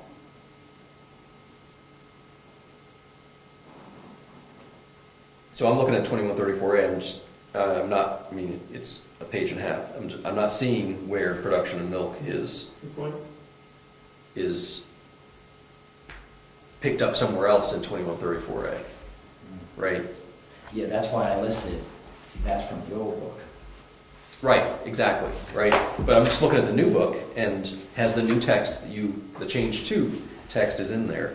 I'm just looking to see if, might have been legitimate to do that if milk production were captured somewhere else as in some other section of the definition. Oh, I see what you mean. Okay. You know,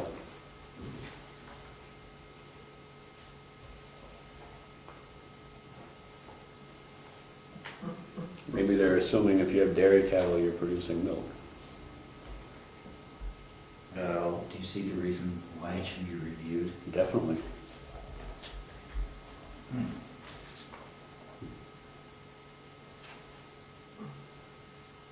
Shall include but not limited to, shall include but not limited to all beef and dairy cattle. yeah, see, like, Right, production of milk is taken out. like on, you know, item A is the raising of bees, but item 11 has honey, right, production of honey. I would expect to see production of milk in there, and I don't see it. The production, cultivation, growing, harvesting, and sale of any agricultural, floricultural, viticultural, forestry, or horticultural crops, including but not limited to berries, herbs, honey, maple syrup, fruit, vegetables, tree fruit, grapes, flower seeds, grasses, nursery stock, sod trees, and tree products. Christmas trees grown as part of a commercial Christmas tree operation, trees grown for short rotation tree fiber, compost, or any other plant that can be legally grown and harvested extensively for profit or subsistence. I don't see milk there. Compost, offspring. Farmers market. That's a different numbered section, Rob? Yeah, that's 2134A, Roman numeral 2, item A, number 11. Under B, under Roman numeral 2B, 5, the marketing or selling at wholesale or retail, on-site and off-site, were permitted by local regulations, any products from the farm. That's sort of a catch-all. But Well, I don't list chickens, so I was gonna say, if they said chickens and their eggs, that would be mentioned, now, unless you like ewes, or rushes. well, item number 7, the raising, breeding, or sale of poultry or game birds. But then there's the question of eggs is a, you know, they've listed a bunch of other stuff, but I think you're right about not having eggs on the list. So, like I said, there is a catch-all for basically selling, marketing and selling products from the farm. But just interesting that it went from, you know, milk production went from something called out specifically to maybe now it's in a catch-all, you know, kind of clause, but You're right, I don't see eggs. The raising, breeding, or sale of poultry or game birds. I don't see anything of that. Do we have anyone producing milk in Brookfield? yes. At least Eddie and Asen. Yeah. Dairy cows? Yes. Yeah. And we had VLIT, a goat farm. They were doing goat milk and cheese. My wife for a while was selling cow's milk, very small scale, because we had one calf, but Yeah, I wouldn't say goat's milk. anyway. Maybe that's a separate thing, because that's the product it produces rather than the animal. You have chicken, it produces different as the egg, and you have a cow, it produces milk, maybe there's some reason it's separated. Right, but they have bees and honey. Honey is called out. Sure. It's true, I yeah. don't know. I mean, Yeah. the legislature just hasn't been very consistent about this, you know? You guys should get on it. Well, that's the problem. As soon as you start to make a detailed list, there's going to be things that aren't on the list, right? So, This is why you like the lobbyists there, because the Farm Bureau, all these groups will come in and they'll pick off, like we were on the bill the other day, and one of the lobbyists picked off, wasn't a major mistake, but they quoted the wrong thing, or put section A and it should have been section D or something like that. They picked it off. So you usually get all these groups that come in with their own, like the Farm Bureau, somebody should come in and say, quote it as well. So there can be very valuable, besides pushing an idea, a lot of times they will be very helpful. You know, you should word it this way, if you ever think of that. Now, I was stunned. I just thought they were with an agenda. Well, I'm sure they do, but I think very helpful as well. so I'd be interested to understand which bill caused this change? And, you know, so you could go look at the legislative history and see what it was described as, because it sort of looks like somebody went to clean up the language and cut out, I mean, yeah, I understand that production of milk didn't belong in that section, right? Because it's the raising and sale of livestock, Right. right, is the sort of the section it is. But it seems like you ought to move it someplace else. It says agriculture, if you go on page 35, cross-reference, it says agriculture and farming defined, see RSA 259:30.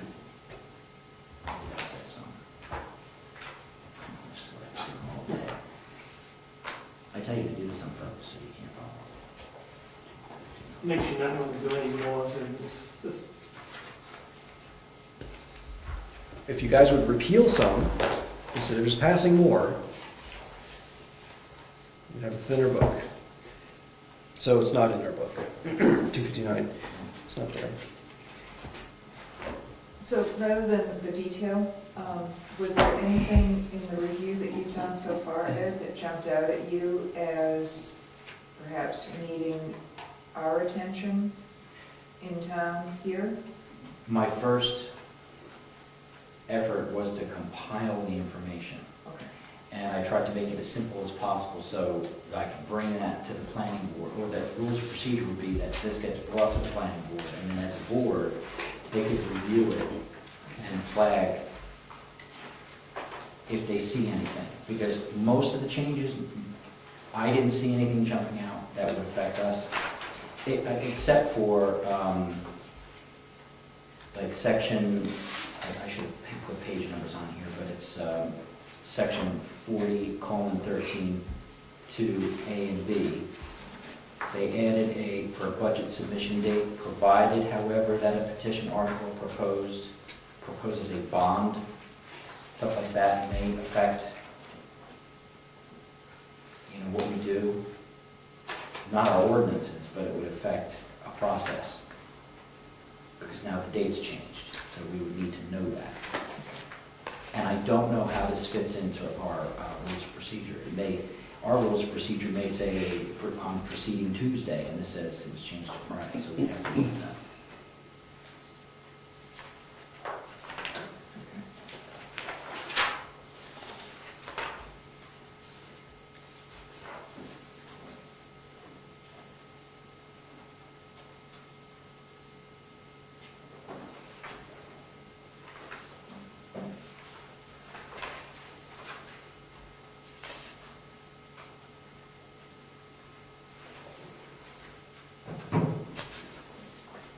Under 40:13, it says they have added, they amended it to add, the meeting shall consist of only one session. It shall be for voting by official ballot on the proposed ordinance, code, amendment, or repeal. The warrant for the meeting shall be posted in accordance to RSA 39:5, so that might affect us.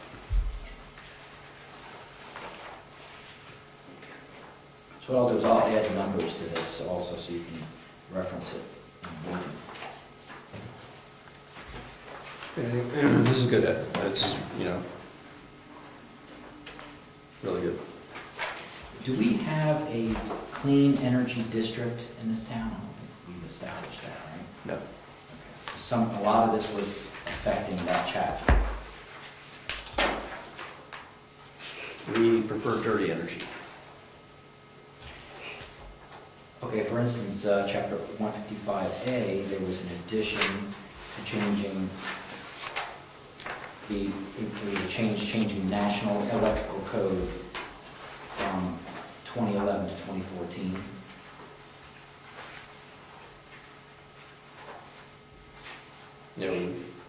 Hopefully a code enforcement officer is aware of that.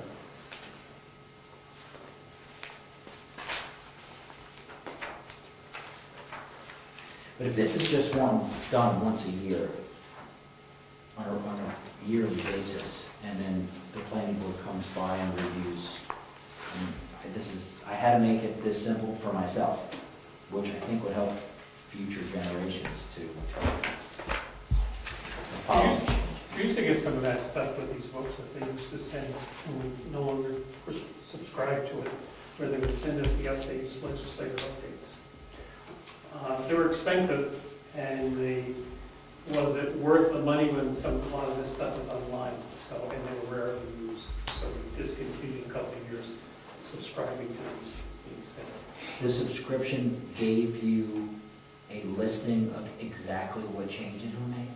They gave you, that's what I was trying to look at, a perfect example of them, and right here's a couple of examples. There used to be a whole bunch of little books. Oh, maybe they're in here. Still hermetically sealed. Yes, nobody reviewed it. Just want to see how clear you make it.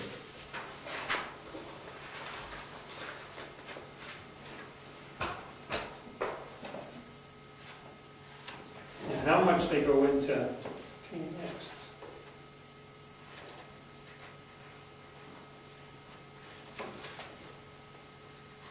Bill, are those all of the RSAs for the year that were changed? That's what I'm trying to check. If that's what I'm trying to see here, because these are, what year did these end? Well, these are all the RSA's, so this doesn't specify for our land use planning regulations. So you'd still have to sort through all that specific to the land I use. can't Yes. see any other way you'd be able to do it. Yeah. I still want to stop off at the Legislative Service Office down in Concord to find out. I said this in the beginning, if somebody had to go in and make the changes to the book, they must be using something to change it. Master list. I mean, they have to. That And how could they compile all this stuff? So I'm just trying not to reinvent the wheel, thinking that if they have the changes, that this is already done. But I haven't been able to find out how they're doing it. And would it be as clear as this? Well, when it's still a bill, going through the process, you have the markup showing what's being struck and what's being added, right? I mean, that'd be, I'm not sure how you'd have to go, I'm not sure how you'd get the list of ones that affect land use. But, this says which section was changed, it doesn't say which bill changed it. But if you go back to the bill, to the final version that was signed by the governor, you could maybe have that markup in one place. I mean, I would think since all that was already done, that doing this would be sufficient. I'm just saying it's easy, what you're doing is great. I'm not saying anything, I'm just wondering if it would maybe be easier if you could just print out the final version of the bill that was approved. If you could somehow cross-reference what changed back to the original bill.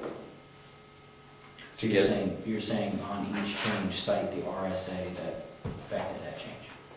The At least so you can cross-reference. SB or HB, whatever. And, because that, That's going to be difficult, because if it's a House bill, then it would have went to the House, to the Senate, and signed by the governor. right, you need the final version, that after all the shenanigans that go on, right, whatever, the final version that was passed and signed. But I'm not sure if GenCourt has that on their website, but certainly there are other websites that have, all the legislation from all the states available and updated, fairly. That's what I'm going to ask Legislative Services. I'm going to ask them I'm going to show them this book, and I'm going to bring out all of these sections, and I'm going to say, how do I cross-reference the exact RSA that was passed that set these changes in place? She may be able to, it's amazing what they can do. She might be able to just print me a list of what each one it is. They must have this already. Yeah. Because, if we discover a mistake, that seems, about the farming, that seems like something we need clarification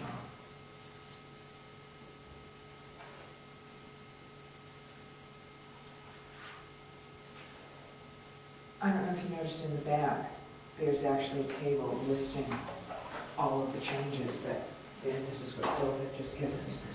So, oh, yes. Although this is general, that's not that specific to planning. Yeah, that's why this shows all changes. Right. Also, I ordered the electronic version of this book. It's about $60. But just so you know that you can do it if you want it. I don't think we budgeted to have the electronic version for ourselves. But if you like to read things on your computer better than reading books, you can purchase for your own personal use this book and all the changes. Just so you know. But there's $6 to produce the paper? They're making it up with the software version. Yes. So it's programmed. Wow.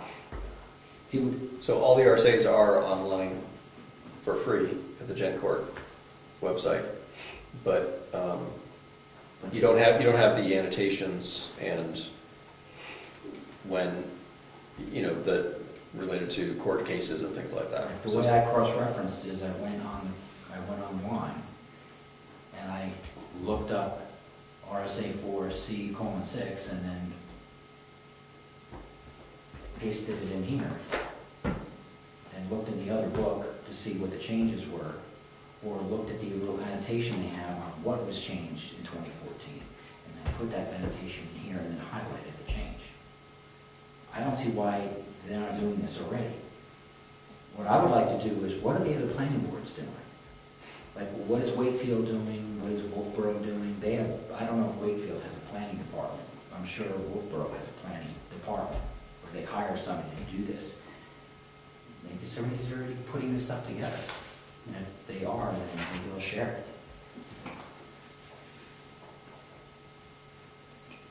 If you should put it on a disc and sell it for $60. Yeah. You'll save all the other planning boards. Okay, anything else? Maybe, Oh, go ahead. I just thought of revenue. Why can't we do this and then, like you said, sell it to other towns? There you go. Okay, anything else on that Pay topic? for a rec department. There you go. Get the kids to do it. So you like the format, I'll just I do. continue it, we'll put the cover page on it, and it'll be beginning, and then we can discuss if we want it in the rules of procedure, it's something we need to have. Awesome. Okay, Nice work, Ed. yeah, thank you. So CIP isn't on the agenda under old business, but I noticed that, George, looks like the letter has not gone out yet? It's not out yet because I requested that the chairman sign at the bottom there so that I can, because there's a space for his signature, Yeah. all right? One thing we didn't decide, but I assume, is that we're going to require that the survey be sent back to us. I think it's August 14th, which was what the previous year's was. Okay, in other words, we didn't really discuss at the last meeting what would be the date we were going to have them send it back, at least not to my recollection. And so I assumed it was going to be the same as what was on the previous one, which I think is August 14th. Okay. So, but everything else, all I need is a copy of that cover letter, and all the other documents are in there, and I just have to put them in the memo. That's it. Okay, so you can probably get Rick to come in and sign this for you. Yes, I So. do. Yes. Okay. So that's where we're at CIP. Those have not gone out yet. No, Do you think, assuming that you can get Rick to sign in next, within that moment. it'll go out? Okay. Because if we should get it out soon. I think my recollection was that it was going to go out sometime in the last month, since the last meeting, or 3 weeks since the last meeting. It but- was supposed to be done right away, but then I noticed there's a space for the signature. I mean, I can send it without a signature, Well, talk to Rick, see what he wants you to do. The cemetery, we got the letter. Is there any update on the clock is just ticking at this point? Flipping to your number of days that you do there, what is it, 60? 60. 60. So you're not surveying or anything like that in the meantime? I don't think that's going to start till after the 60 days. Okay. That's my recollection. And by cutting some of this out, I believe they saved $2,000. Good. The cost, so it's been a cost saving. And they can't do the deed until they do the survey to get the exact spots they're going to go with, so everything is back to the other domino effect. Okay.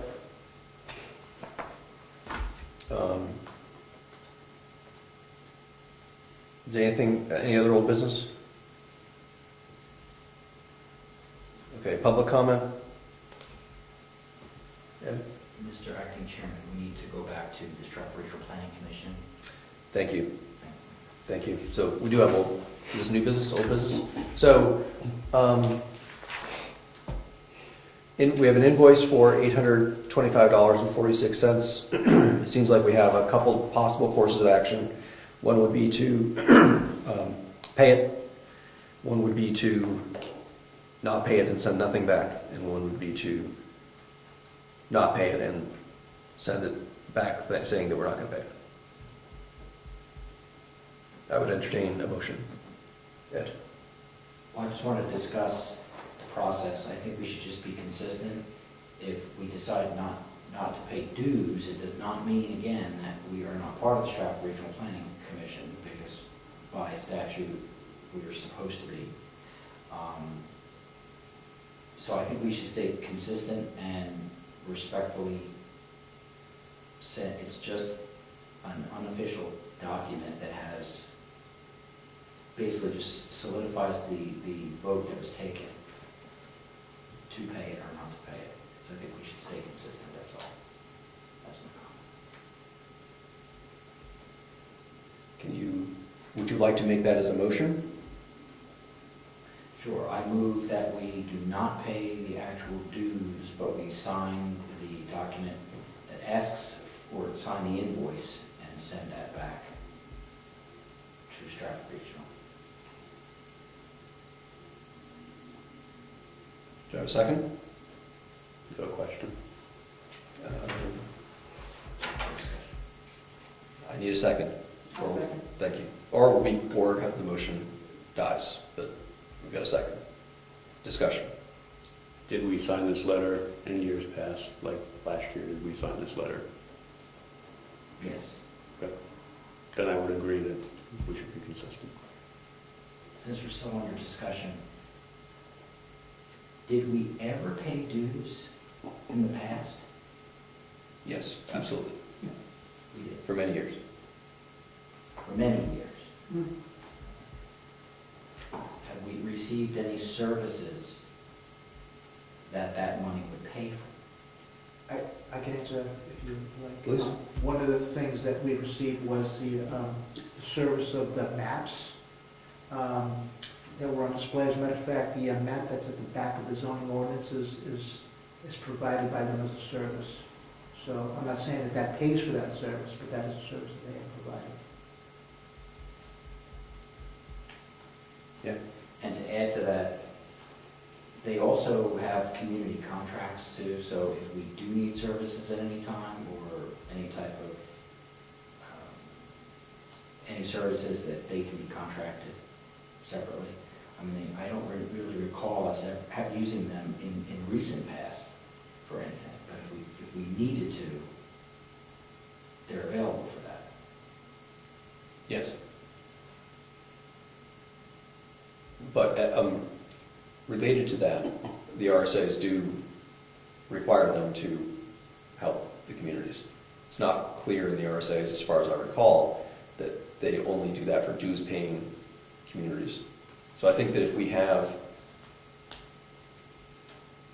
reasonable requests for information, that they would probably be under obligation under the RSAs to provide that free of charge. Obviously, if we wanted them to produce a document for us, they would probably want to quote us a fee for that, whether it was time materials or whatever, but yeah, go ahead. Now, a good example would be regional impact.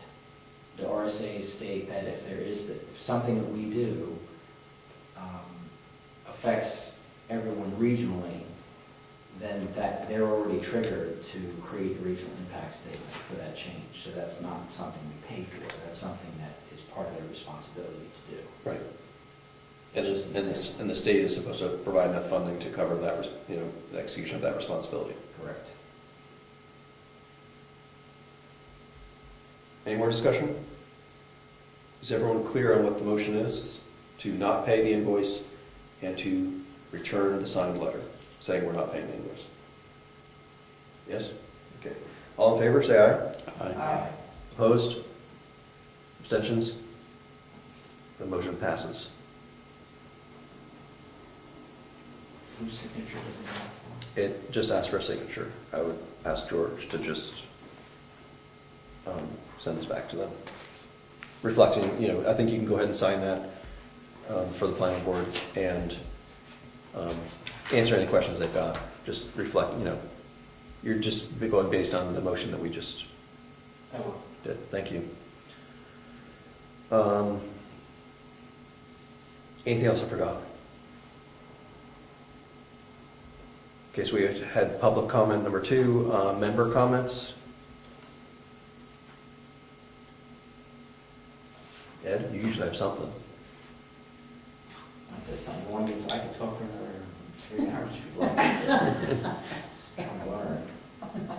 Not required. No member comments? Okay, so you guys ready for adjournment? Okay, meeting adjourned.